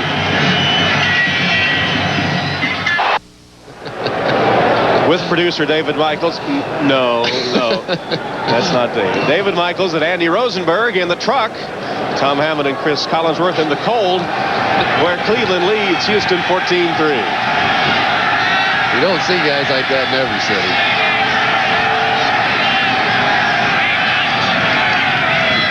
Off to Kevin Mack. Mack took a little jog step and then powered straight ahead and ripped off about 7 before Al Smith and Marcus Robertson collared him. Really, the difference in the ball game is that Cleveland can run it in these tough weather conditions, and Houston's offense really hasn't been able to do anything. Great day by Kevin Mack, finally getting a chance. And you know, one thing about Kevin Mack is for the first time, he's not having to switch on and off with Tommy Vardell. He's staying in the game full time, getting a chance to run the ball time after time. And so many backs, especially older veteran backs, they don't really begin to get warm until the second half. Mack missed 4 games this season with a calf injury. He's been the mainstay, though, down the stretch for the Browns. There's another example as he has a first down run across the 20-yard line, tackled by Jeff Allman, Bubba McDowell. It's amazing how much better the Cleveland Browns offensive line is now than what they were when we saw them that first game against Indianapolis. They are really doing a job on what is a tremendous defensive line for the Houston Oilers. If I have to name the best defensive line as a group in the AFC right now, I would have to say that it is Houston, and yet this offensive line from Cleveland has just been pushing them off the ball. And you see he's closing in on that 100 yards. He was the last to do it. Juggling catch by Metcalf. Oh, dodge one tackler, and Metcalf has a first down. Robertson forced him out of bounds, but not before a beautiful move by Eric Metcalf. And when we talked with Eric yesterday, he said that his stats were probably better his rookie year, but for the times that he has touched the ball this year, he's done more with it. That time he touched it about 6 times before he actually caught it, and then made the beautiful move. Nice job by Dan Fike out in front to spring him. His dad, Terry, the former All-Pro running back, is here at Cleveland Stadium to see him play. He's seen him play his last 3 games, taking a break from his job as a drug counselor in Seattle to come, as Eric said, to hang out with his son for a while. And he's become the spitting image of his dad, Eric Metcalf. Now with a handoff. Nothing there. Collared by Lee Williams. I guess, you know, they want to get Metcalf the ball in various situations. But the bottom line is Kevin Mack is the back with the hot hand right now. And you'd really rather see him running between the tackles than you would Eric Metcalf. And here comes Kevin Mack back into the ballgame. Yeah, but you can't have it both ways. Now, earlier you were bemoaning the fact that last week Metcalf didn't touch the ball enough. Well, except that if you're going to get him the football, get it to him swinging it wide on screen passes and as a receiver. Leroy Ford sort of limping off the field there. This is a 2nd and 10 for Bernie Kosar. Metcalf dropped it, and it might have been intercepted on the deflection by Steve Jackson. Yes, Jackson picked off the deflected ball off the hand of Metcalf. Great play by Jackson. 3rd-round draft choice in his 2nd year from Purdue. His 3rd interception of the season. If you've ever wondered why ordinary human beings can't play defensive back, watch the hand speed of Jackson. He only has about 1/10 of a second to find that ball and make the catch, and that's the turnover that Houston has not been able to come up with all season long. When we talked with Jim Eddy, the defensive coordinator, he said we have dropped so many potential interceptions, and finally they make the play. They've been doing drills every day to try to strip the ball and to get the tips, and there they get one. Lorenzo White with a first down carry. He's to the 29-yard line, gain of 4. Randy Hilliard makes the stop from a cornerback spot on Lorenzo White. And the Houston Oilers appear to be a little bit confused on what to do now. They don't know whether, you see Jerry Gray, they don't know whether to try and make an effort to stay with the running game or to try and stay with this run-and-shoot offense. Traditionally, this is where it's most difficult for a run-and-shoot team to run the ball once they get down inside the 30-yard line. Approaching the 5-minute mark, as you see in the 3rd quarter. Houston needs points in a hurry. Blitz comes, and Carlson loses the ball, and Minifield has it. Hilliard and Minifield coming right after it, and Randy Hilliard will come up with the football. Cleveland turns it over, and then they get it right back. Watch Randy Hilliard on a corner blitz coming from behind, just stripping the football from Cody Carlson. He had no idea that was coming, then having the presence to get up and make the recovery. What a job by Randy Hilliard taking over for Stephon Moore.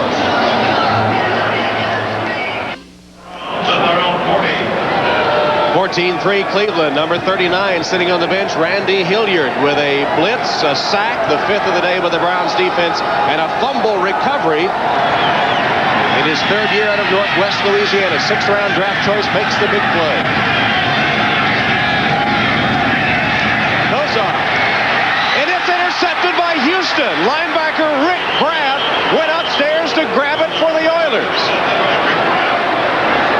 Intended for Leroy Ford, and Graff just went up to pick it off.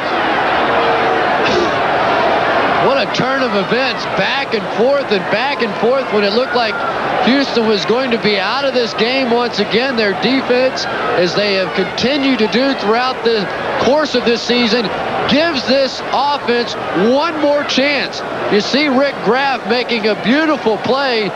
He was a 2nd-round pick of the Dolphins in 1987, signed by the Oilers as a Plan B free agent in 1991. And that is probably the biggest play of his career as they're trying to make their way into the playoffs for the 6th straight year.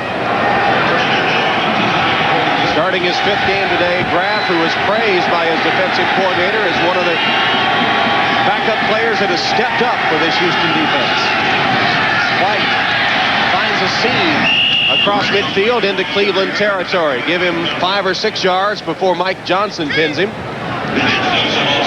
And what Cleveland is now doing in that secondary, they're guessing with Jack Pardee and the offensive coordinators for the Houston Oilers, Chris Palmer. They're running up safeties on first down, assuming that Houston is going to try and run the ball. That time it was Vince Newsom lining up in 2 deep and then walking up at the snap of the ball.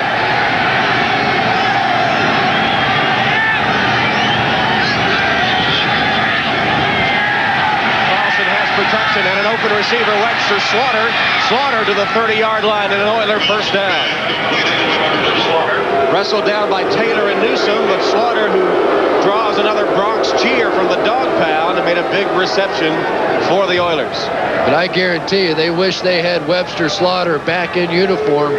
We talked to him yesterday, and he said that the Cleveland Browns organization only made him one offer, and that came 1 week before the start of the regular season.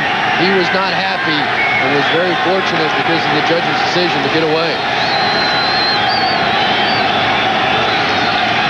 Draw play, White stumbles, and then Brandon made sure of it.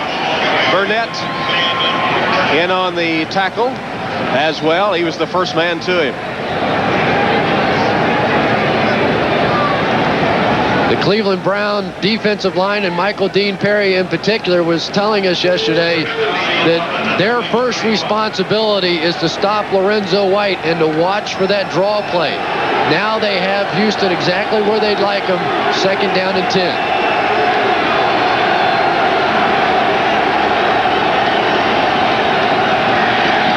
Confusion in the Browns secondary. Carlson has room.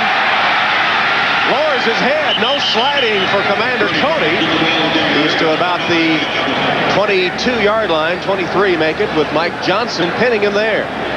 Well, Tom, we're beyond that time of the year where quarterbacks slide. Now everybody's in the playoff hunt. Cody Carlson realizes that this is a drive that they have to come away with at least 3 points to stay in the ball game. Your defense has turned it over to you 2 straight times. Now 3rd and 3. From the Cleveland 23-yard line. Probably 4-down territory for the Oilers. Pass behind Ernest Givens, the intended receiver. And Carlson down again. There's a penalty marker on the play. It might be roughing the passer. It is roughing the passer against the Browns. Bill Belichick incensed. They had them stopped. It would have been 4th down and 3, and you get a roughing the passer. And as sometime happens, when cornerbacks come on safety blitz, that's Randy Hilliard, who really doesn't get the call, who really does not understand the way that the roughing the passer rule works, the way that a defensive lineman would.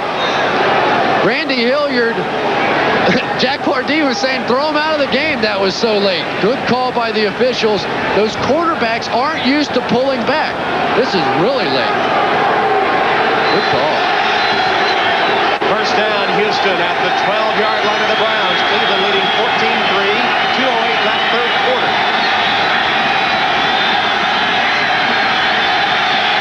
Carlson changing the play. Play clock to 3. Got it off and then was pounded to the turf. It's Michael Dean Perry once again. The ball went 30 yards back upfield as Carlson went down in the teeth of the rush by Michael Dean Perry.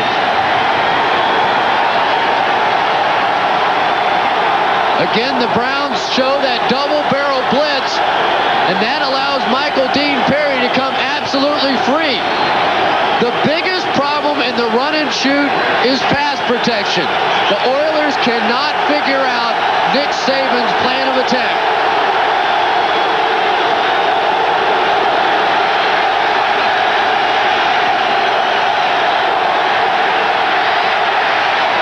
Carlson's pass incomplete. there's a penalty marker, and now another one, a second one. Haywood Jeffries, the intended receiver.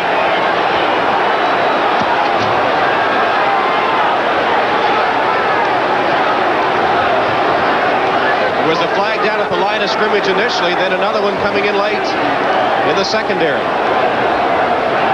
A very strange call if they make a pass interference call. Illegal motion on the flanker back. Pass interference on the defense. They'll offset. Still second down. Offsetting penalties.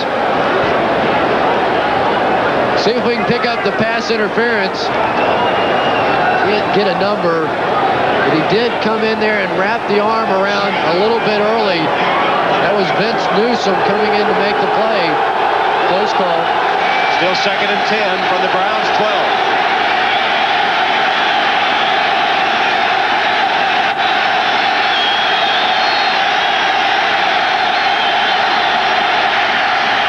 False start. The ball's loose.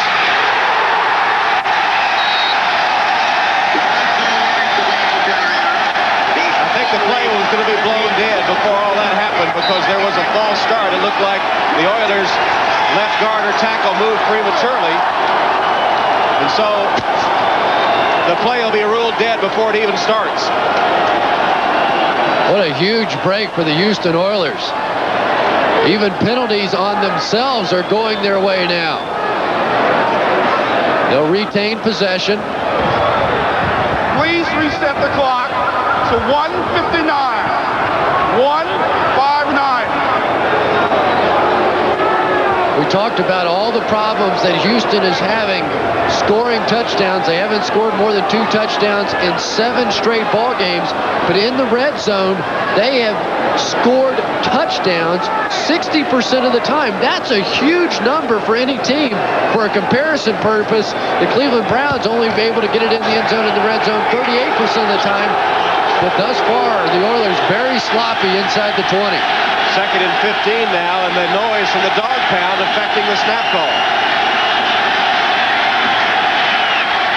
To Lorenzo White out of the backfield, trying to maintain his balance. He's to the 9-yard line. Pinned by Eric Turner after he lost his balance and went to the turf inside the 10. It'll be third down coming up for the Oilers. They can get a first down without scoring a touchdown. They need to get to about the 2. The slip screen again to Lorenzo White. Now Warren Moon signals in the next play. Probably the Browns will be forced to come out and play some man-to-man coverage. If they do, Webster Slaughter has had the most success against Everson Walls.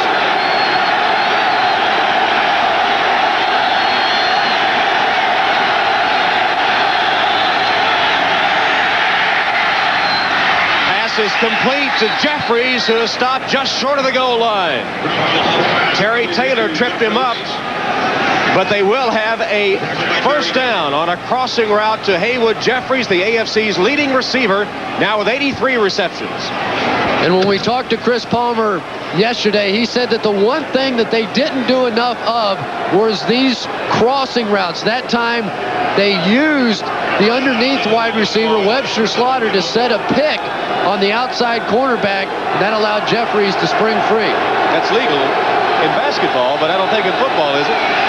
Unless you get caught. First and goal, Oilers at the 1. White. Not in. The tackle by Clay Matthews. And again, no tight ends, limited number of running backs and fullbacks. So you're forced to allow Clay Matthews almost a free shot to come around the corner. Even though now in his 15th season, he still has plenty of speed, that at time able to just run down Lorenzo White from behind. 8 seconds left in the quarter and ticking, as you see. And a break for the Oilers coming up. They won't be going against the dog pound with a change of quarters. They'll change ends of the field. That has to be good news for Carlson and his Oiler offense. They'll be knocking on the door of the goal line when we come back after these messages from your local station. Houston fighting for their playoff lives, both hoping for a wild card bid. The Browns leading 14-3 as we start the fourth quarter at Cleveland Stadium. Pardee's Oilers on the 1-yard line with a 2nd and goal situation. Belichick trying to hold on to the 14-3 advantage, but Houston knocking on the door of the goal line. And Tom, they're back down on the baseball end. The footing is awful here. So all the drive blocking that has to take place, very difficult on this end of the field. Lorenzo White is the only running back. Sneak by Carlson. And stop short. It'll be 3rd and goal inside the 1. Clearly this will be 4-down territory, so Jack Pardee and the Oilers still have 2 shots remaining. They would not kick a field goal in this situation. That time you saw Webster Slaughter walk down as a wide receiver and try and get a hat on Clay Matthews just to try and slow him a bit before he comes around the corner. 10th play of the drive after the turnover. You see how close the ball is to the goal line.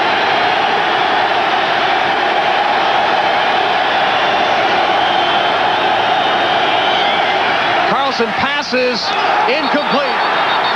Dropped by Slaughter. Hilliard defending for the Browns. It'll be 4th down for the Oilers. Amazing. 4th down, you have to go for it. A field goal really does you no good. Still leaves you more than a touchdown behind. I'm just amazed. Most teams, when they get that close, you run it twice. The Oilers can't do it.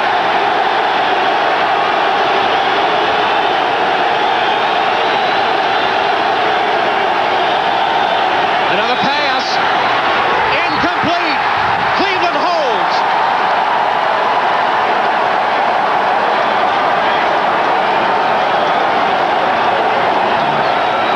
If there was ever a case for abandoning the run and shoot, you just saw it. That close to the Cleveland end zone and couldn't get it in. It's 14-3. The Browns leading the Oilers in the 4th quarter. Yes, Warren Moon is not playing, but it seemed that series of 4 downs from the 1-yard line was an indictment of the system. It really is. If you can't score from the 1-inch line, when you've got a back like Lorenzo White, that is too strong a case for getting out of the run and shoot. And of course, remember in the first half, there were 2 occasions that the Oilers had 3rd and 1 and couldn't convert. Now Cleveland faced with the prospect of trying to pound it out from the shadow of their own goal line, and of course they'll give it to Kevin Mack, their horse. Then he gets a couple of yards. Eddie Robinson gets credit for the tackle as Cody Carlson replaying in his mind those last 2 incomplete passes from just inches shy of the Cleveland goal line. All right, but if you're an Oiler fan, this thing is not over. There's 13:57 to go. You have the Browns backed up in their own end zone. All you want to do now, force them to punt, give that offense another opportunity. Houston defense stacking right up with 8 players on the line of scrimmage. Mack again. Had a little burst to get across the 5 to the 7. Al Smith, credit for the stop. That's significant yardage for Bill Belichick's team. They have it out to the 5-yard line now. So now you have the full 15 yards that is usually required to get a punt off, and you're a little more comfortable. It gives you a chance to open up if you feel like it and go ahead and throw a pass on 3rd and 5.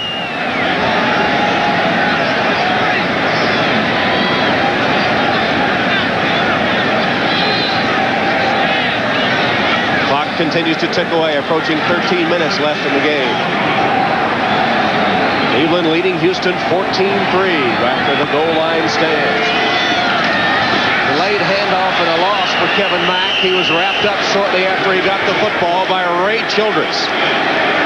So now Brian Hansen, deep in his own territory, will be forced to punt. He'll be standing right at the back of his own end zone.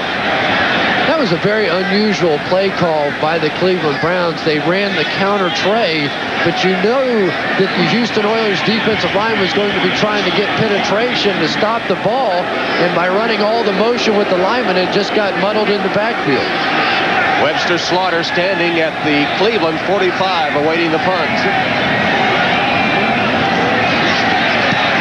No pressure on Hansen, and he got it out of there in good order. Carlson. Slaughter fumbles it and can only fall on it all the way back at his own 36-yard line. 51-yard punt by Hansen under pressure, and then they lost 6 more. 12:08 left in the game. Tom Hammond, Chris Collinsworth. Brian Hansen just unloaded a 51-yard punt from the back of his own end zone. Webster Slaughter fumbled it, and it cost him 6 yards more, so the Houston offense backed up to the 37. Carlson steps up and will run, and a good run. Carlson just to midfield, and a first down pinned by Mike Johnson after he scrambles for a first down. A lot of these gimmick defenses that the Cleveland Browns are using against the run and shoot, the one position they cannot cover is the quarterback if he decides to pull it down and run. We've seen Randall Cunningham, we've seen Steve Young make so many big plays like that, and now Cody Carlson beginning to figure out the formula. Run and shoot had only 141 yards total offense through the first 3 quarters.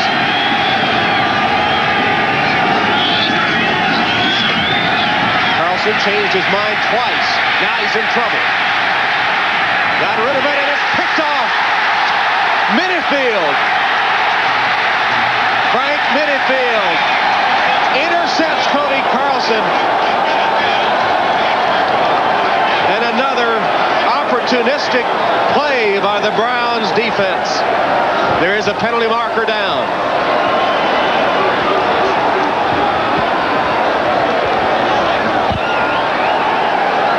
Looks like it's going to be either against the Houston Oilers or post-possession, so that the ball will still belong to the Browns. In the back. After the interception. First down. So the Minifield interception, his second of the season and 20th of his career, will stand.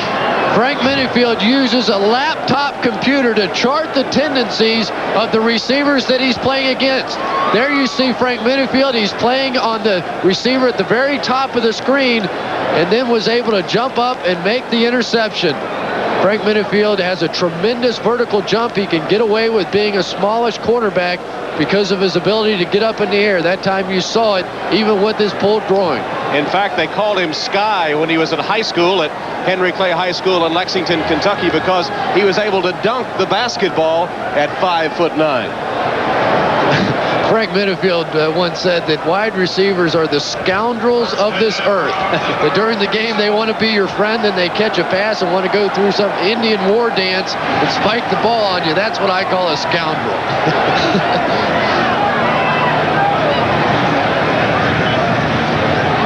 Kevin Mack. The Browns try to put it away now with some ball control. William Fuller on the tackle for the Oilers.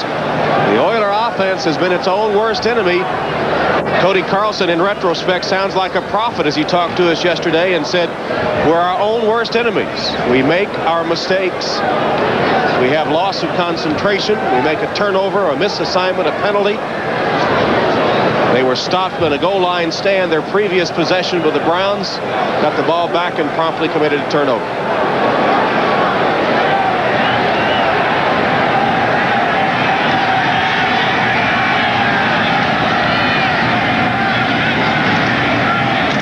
Leroy Horn to the 45. Fuller with another tackle.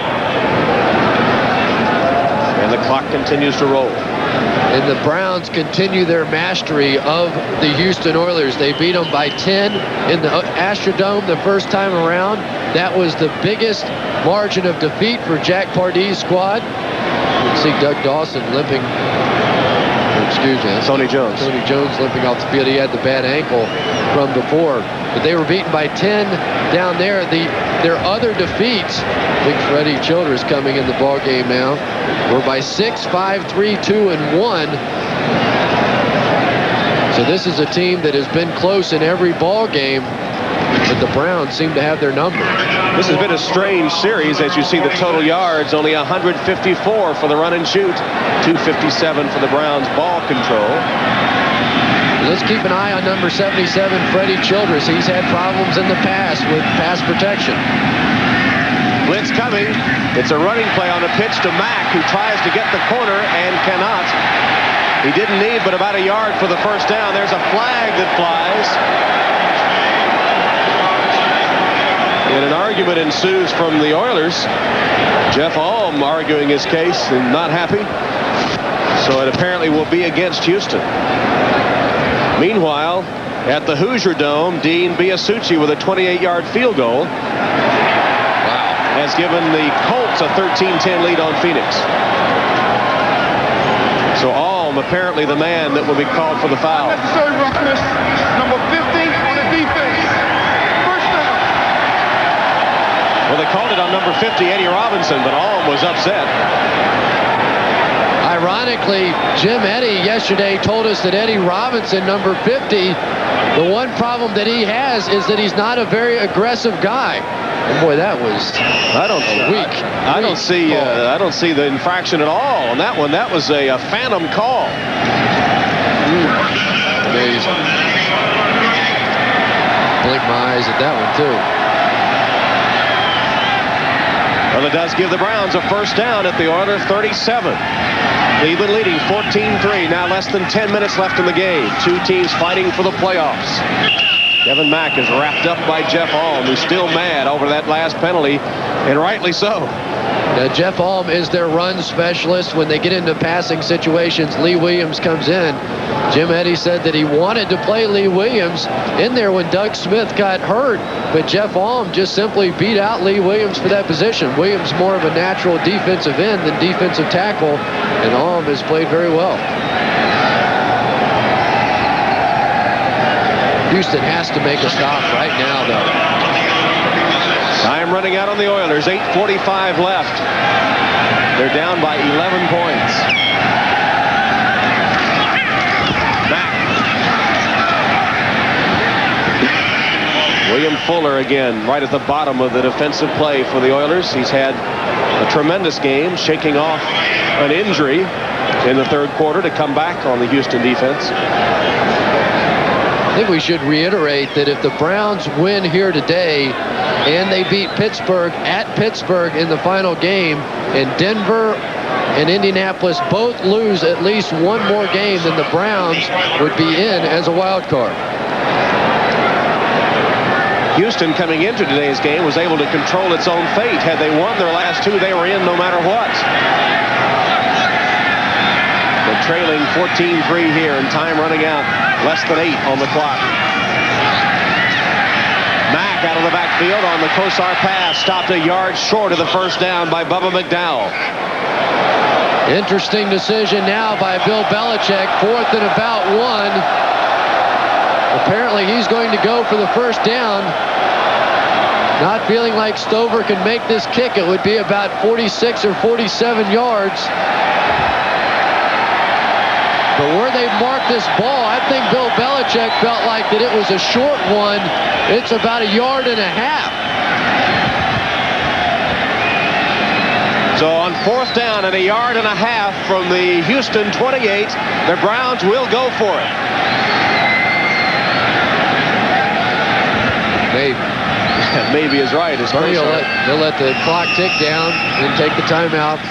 Once they talked about it with Bill Belichick. Gives us a chance for a timeout as well. 6:59 left in the game. 14-3 Cleveland. They'll have a 4th down when we return to the stadium. Cleveland up 14-3 on the Oilers. 6:59 on the clock. It's 4th and 1.5 yards for Belichick's Browns. Hardy needs a stop here.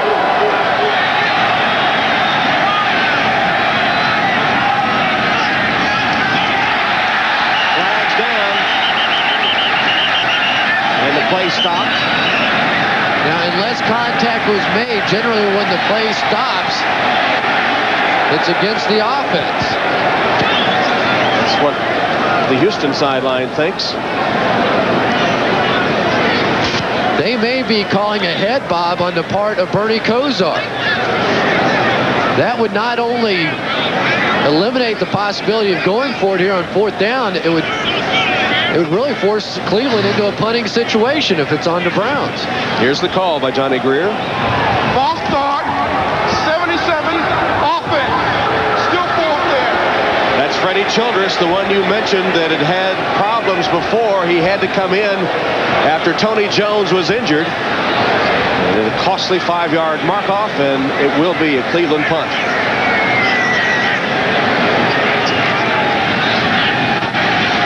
Freddie Childress went through a crash program this offseason to try and lose enough weight to play.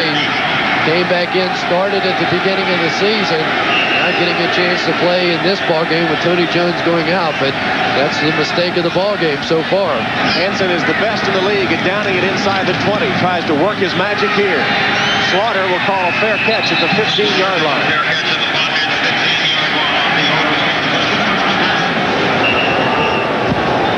Houston still alive. Oilers take over at their own 15-yard line, trailing 14-3. Now 6:53 left. Pardee's run and shoot held in check for the Cleveland defense today. And now the dog pound will get into the act. Carlson has hit 11 of 23, but he's had 2 costly interceptions.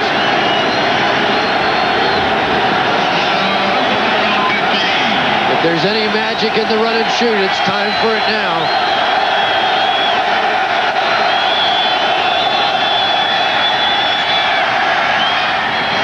Incomplete, intended for Duncan. Clay Matthews has just been an absolute thorn in the side of Cody Carlson all day.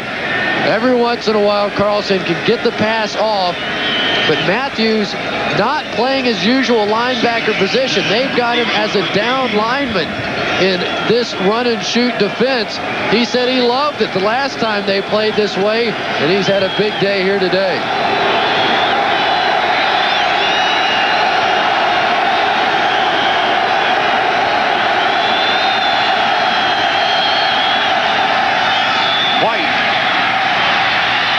Lorenzo White has a Houston first down.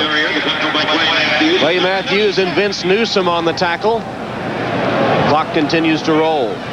Really, Lorenzo White has been the only viable weapon for Jack Pardee today.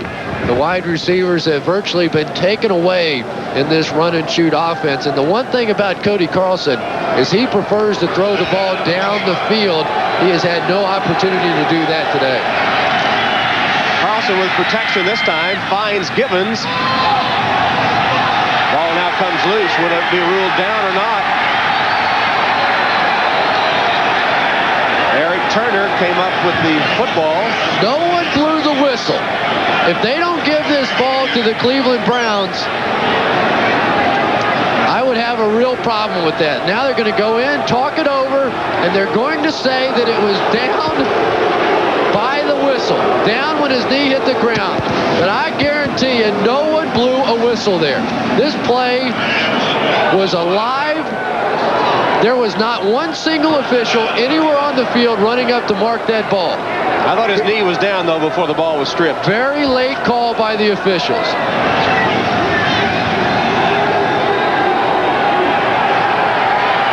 Carlson stands in the pocket now, flushed out of it. Fakes the pass. Tries to get all the yards he can on the ground. He got about 5 of them before Frank Minifield banged him out of bounds. Well, not out of bounds. The clock's still running. Warren with a little advice. They've got to get into the 2-minute offense. 1 touchdown, not enough. They can't play for a field goal now. 11 points down. A field goal does them no good.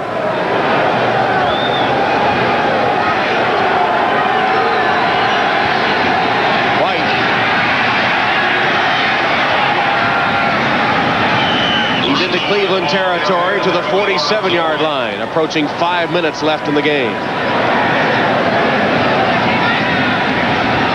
Again, the running game by Houston, but Bill Belichick and Nick Saban would be happy to give them 6- and 7-yard runs at this point as that clock continues to tick.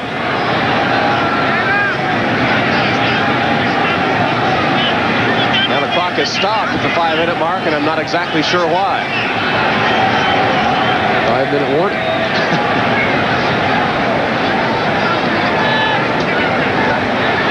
No signal of a timeout. Johnny Greer looks baffled as well. Is there an injured player? Mike Johnson perhaps shaken up. He's on one knee. There he is. No, that's the problem. Don't forget, coming up second half of the doubleheader, many of you will see the Chargers take on the Raiders at the Coliseum. Others will see Seattle and Denver. Denver loss would help the playoff chances of these teams. That's all coming up next here on NBC. We have an even 5 minutes left in this one, and the clock stoppage was due to the Browns' leading tackler Mike Johnson shaking up on the play.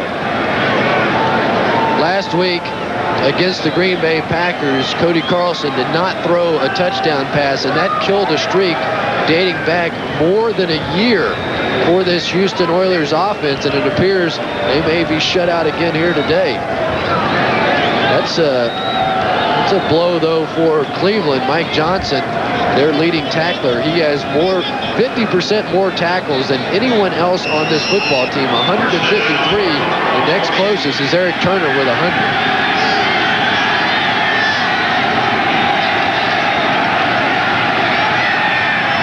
Carlson on target. Curtis Duncan with an Oiler first down to the 27-yard line, where Eric Turner makes the stop after a 20-yard gain. They gave Carlson protection that time, and he found his man. Takes time to work those patterns down the field. Lorenzo White, nowhere to go. To the 25, wrapped up by Eric Turner. But the good thing that this running game has done for Houston's offense is it slowed down the pass rush of the Cleveland Browns. They can't just pin their ears back and come after Cody Carlson. They have to be conscious of Lorenzo White, because that's how they've gained their yards in this drive.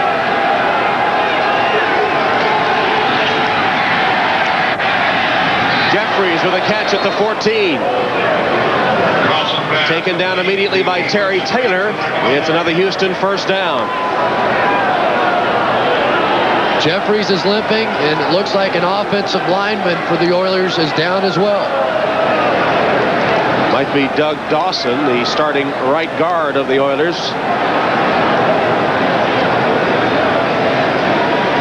But how many times do you see it late in the ball game, a team trying to protect more than one touchdown lead, and they begin to get just a little bit cautious in the defensive secondary, play a little more conservatively, and then here comes the other team with a drive right down the field.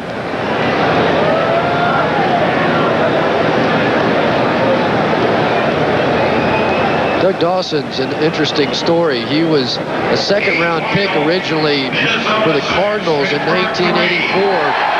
Started all 16 games for the Cardinals in 1985, but then suffered an Achilles injury in the first game of '86. Sat out the next 4 seasons with that injury before signing with the Oilers in 1990, and he's been a nice pickup for them this year.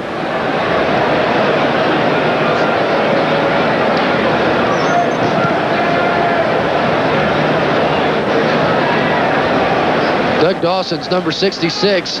You see him working at the right of your screen, and he's going to get bent over backwards at the far left of your screen, excuse me, and that may well be a knee injury. And the Cleveland Browns will be making a trip to Three Rivers next week to face the Pittsburgh Steelers, needing a win to keep their playoff hopes alive. And I guess Neil O'Donnell possibly back for that one. Boy, the Steelers have really struggled with Bubby Brister at quarterback.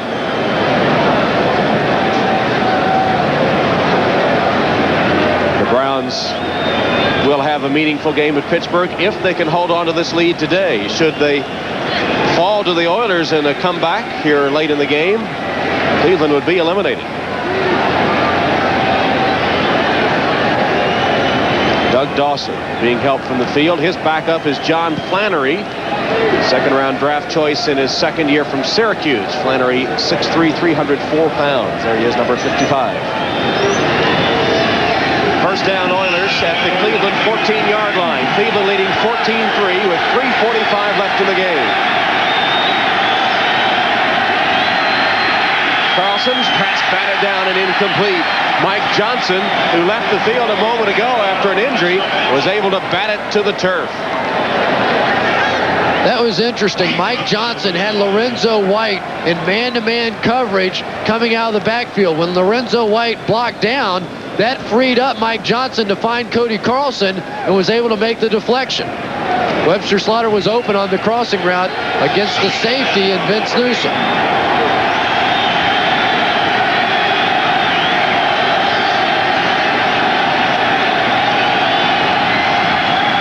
Webster Slaughter wants to throw a pass. pass, now decides to run, and is out of bounds close to the 5-yard line, forced out by Vince Newsom. Did it look like he was trying to position the ball to throw a pass? You bet it did. Terry Taylor made a nice play down the field. The veteran was not fooled. Haywood Jeffries was running the pattern. They come on the reverse to Slaughter. You'll see him set the ball to throw it, but Terry Taylor knew what was coming and got back. But that was still a big pickup by Houston, now with a 3rd and 2. At the 5-yard line of the Browns.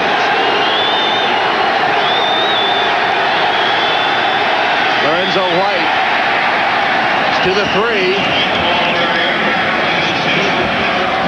Vince Newsom, Eric Turner. How ironic is that?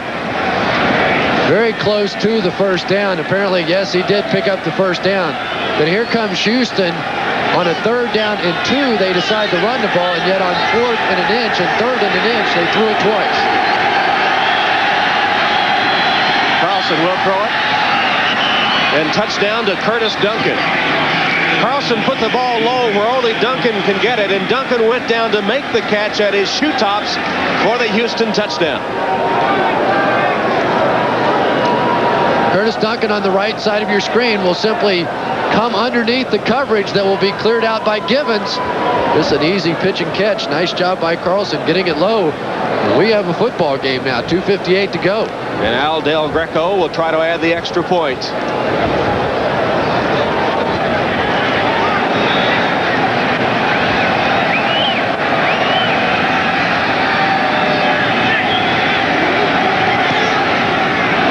The extra point is good. Don't count out the Houston Oilers yet. It's a 4-point game. Number 80, Curtis Duncan, who made the touchdown catch from Cody Carlson. We told you earlier that an unofficial NFL record had been set by Duncan. He went without a touchdown. The number reached 109 receptions without a score until he broke the drought with that big touchdown just a moment ago. All right, Tom, you have a 4-point ball game now, 2:58 remaining, but Houston has all 3 of their timeouts left to them, so I would imagine that you will not see an onside kick here. They will kick it deep, hope to play defense, stop them with the 3 timeouts, and get the ball back.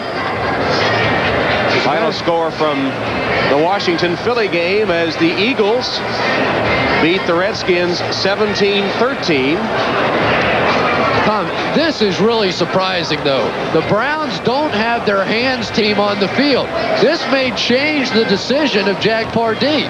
Ordinarily here, you would see the hands team, meaning that all 9 of the Browns would be within about 10 yards of that 10-yard zone where the onside kick could be recovered.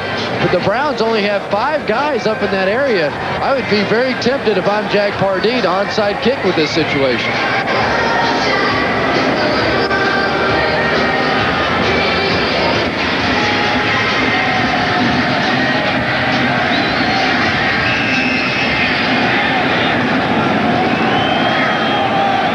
Del Greco approaching the ball and kicks it away.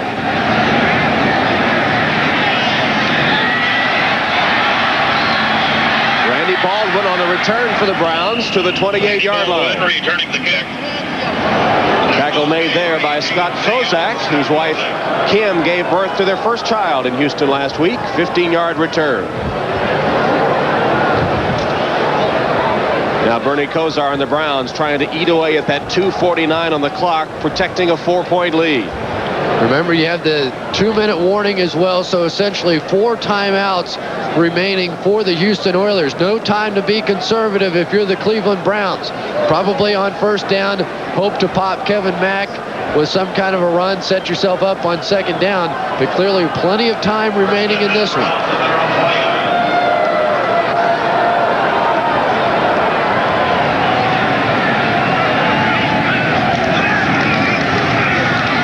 Leroy Horde, nothing there. Thrown back with the Houston defense. And a timeout immediately taken by the Oilers. Al Smith led the defensive charge for Houston. They take their first timeout, stopping the clock at 2:44. All right, Bob, that's the game we'll have next Saturday here on NBC, the Raiders and the Skins at RFK. And coming up at the conclusion of this one, the second half of our doubleheader, either Denver, Seattle, or the Chargers and the Raiders. We still have 2:44 left in this game. Houston taking the timeout, trailing Cleveland 14-10, and the Browns with a 2nd and 9 at their own 30-yard line. Almost forced to throw the ball now if you're Bernie Kosar, because the Houston Oilers are going to be taking chances. They'll bring people up, try and shut down the running game. They want Bernie to put the ball in the air now. No Eric Metcalf, a bit of a surprise.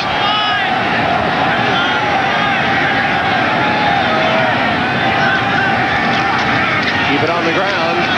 Kevin Mack, couple of yards. Ray Childress the tackle, and another Houston timeout. 2:38 now left in the game. Houston needs a 3rd down stop when we return.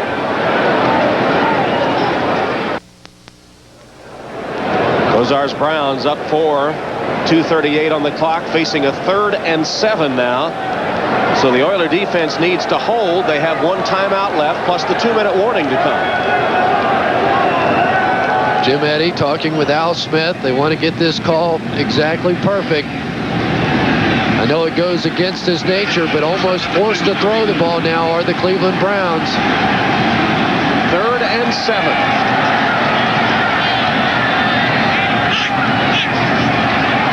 Flags down. Kosar sacked.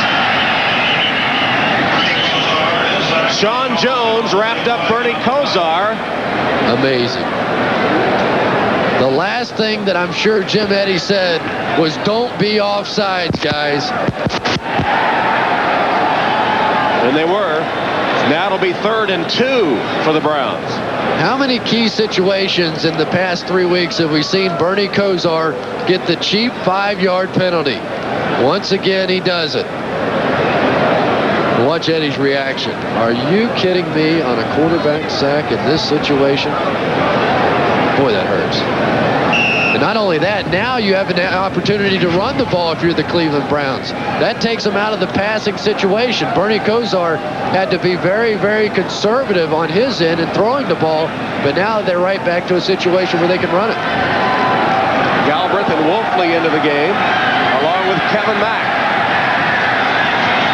Mack on the handoff. Stopped short of the 1st down. It'll be 4th down for the Browns. They couldn't pick up 2. Lee Williams made sure they didn't. And the Oilers, Eddie's signaling for a timeout, but they're not calling it. And the clock continues to roll Jack down. Pardee looks confused. He couldn't make up his mind if he wanted to signal for the timeout or not. You would think that he would have had that decision made long before that snap. It'll stop at the 2-minute warning. 2 minutes left in the game, and Cleveland set to punt when we return to Cleveland Stadium, where the Browns lead the Oilers by a score of 14-10. 4th down, Cleveland ready to punt. 2 minutes left in the game. The deep man, Webster Slaughter. What an irony it would be if he would make a big play against his former teammates. He's right in front of the vociferous dog pound. And they're chanting, Webster, Webster. Punt's going to bounce and pick up on the fly by Slaughter. Spun away from the first man, but then taken down at the 25-yard line. Wolfley put the clincher on him along with Randy Baldwin. -2 on the return, but the punt only covered 36 yards. All right, here's Cody Carlson, shot to be a hero. Warren Moon has faced this situation so many times for the Oilers, but he's not available. It's up to Cody Carlson. The Oilers are 6-4 when he starts, but he's never played in a game this important.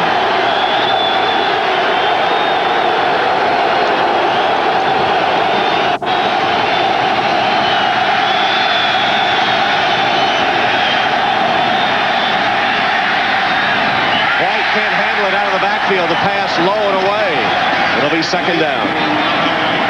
Short arm that time by Cody Carlson. A little bit of a sign of nerves. He had Lorenzo wide open in the flat and couldn't get him the football. You know, Carlson actually did have a game where he came through big time in the NFL playoffs in 1990 when he engineered a defeated Pittsburgh.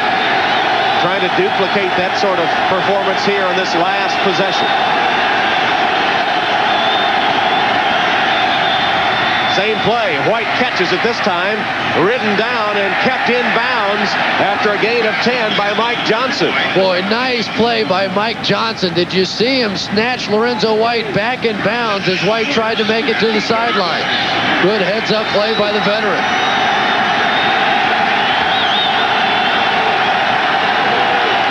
Flags down. Illegal procedure against the Oilers. One of the linemen backing into his pass block prematurely.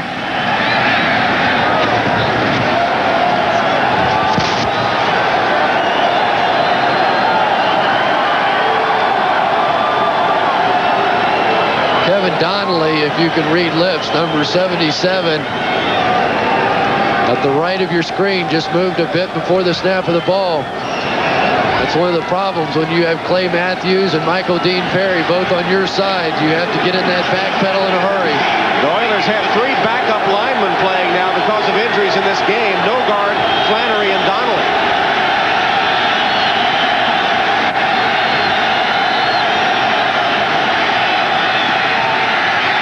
Carlson is sacked.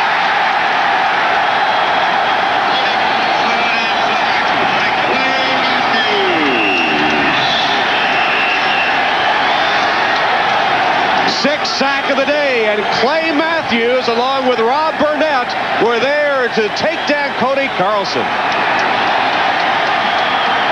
Clay Matthews having the time of his life. Maybe he's been out of position for a long time. Maybe he should have been a defensive end in a 4-3 because he just overpowered Kevin Donnelly there. The Browns now with 6 sacks, just one short of their team record of 45, which they set back in 1989. 6 sacks on the day. And Clay Matthews, with that sack, has just set the all-time Cleveland record. He had tied Jerry Shirk earlier in the game, and with that one, the 15-year veteran has broken the Cleveland sack record, his 70th career sack, and I bet he'll tell brother Bruce, who plays for the Houston Oilers, about it all winter long. And maybe more importantly, broken the backs of the Houston Oilers. They now face a second down at about 23.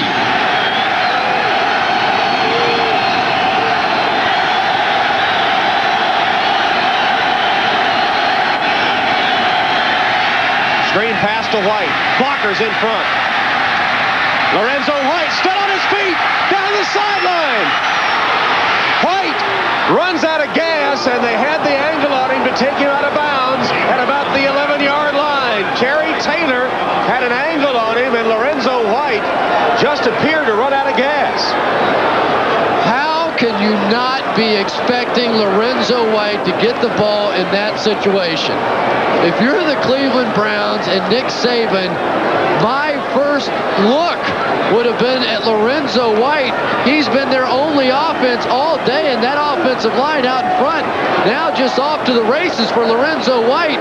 Kerry Taylor with the angle, the only one to prevent the touchdown. 62 yards. First down Houston at the Cleveland 12, a minute 3 remaining.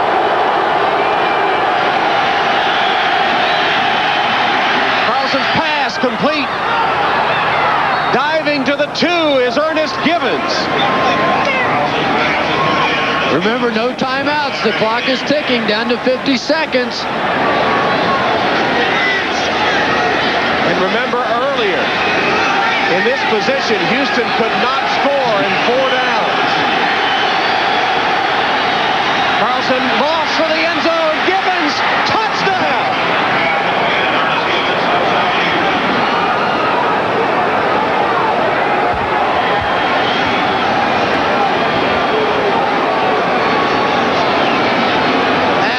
Absolutely amazing. Remember, with about 3.5 minutes to go, the Houston Oilers Oilers trailed in this one 14-3 and have just ripped up and down the field 2 straight times to take the lead and perhaps kill the playoff hopes of the Cleveland Browns. Del Greco will try to add the extra point.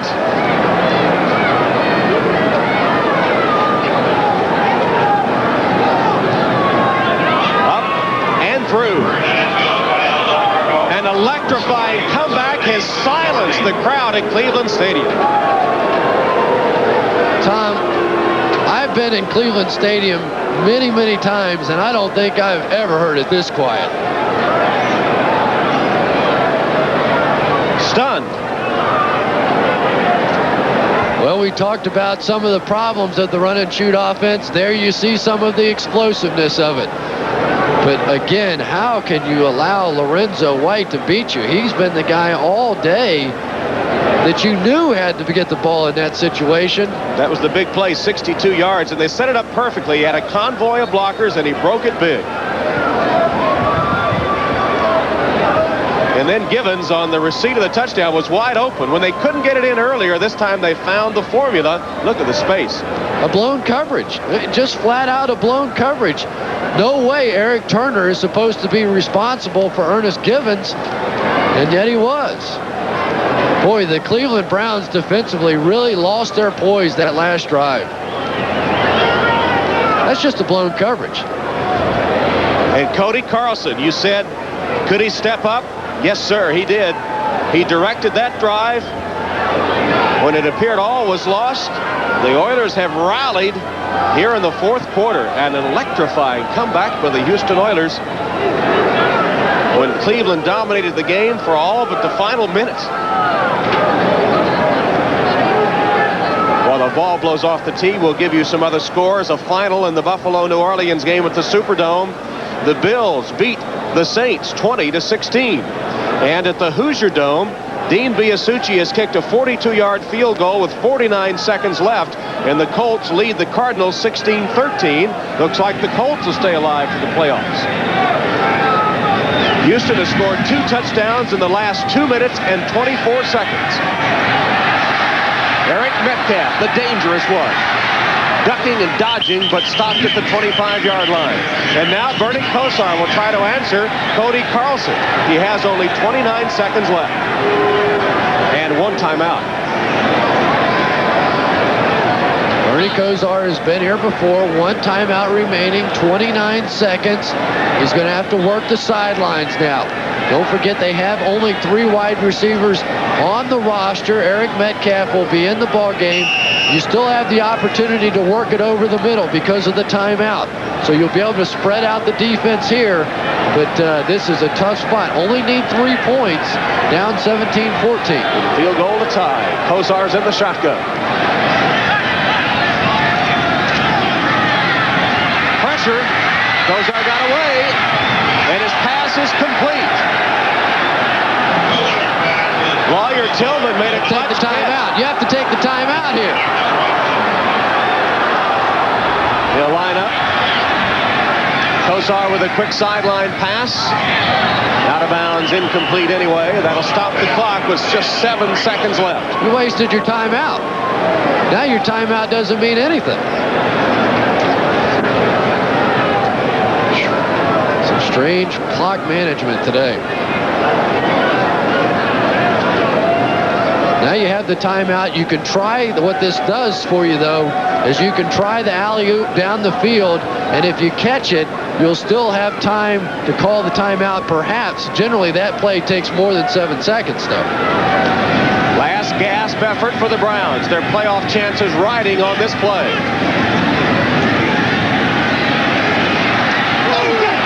Kosar heaves it. Lawyer Tillman trying to draw a beat on it. It's knocked down, and the game is over. The Houston Oilers scored 2 touchdowns in 2 minutes, 24 seconds to rally from a 14-3 deficit and beat the Cleveland Browns 17-14, ending Cleveland's playoff hopes, and the Oilers still very much alive for a wild card spot. And the play of the game, the screen pass, 62 yards to Lorenzo White, setting up the Oilers' final touchdown. It's our Hager Wrinkle-Free Cotton's super play of the game. In this situation, I would have thought 22 eyes would have been on Lorenzo White. But he simply weaved his way behind those offensive linemen. And that was the backbreaker for the Browns. Coming up, the second half of our doubleheader. Most of you will see the Chargers against the Raiders. Some will see Seattle.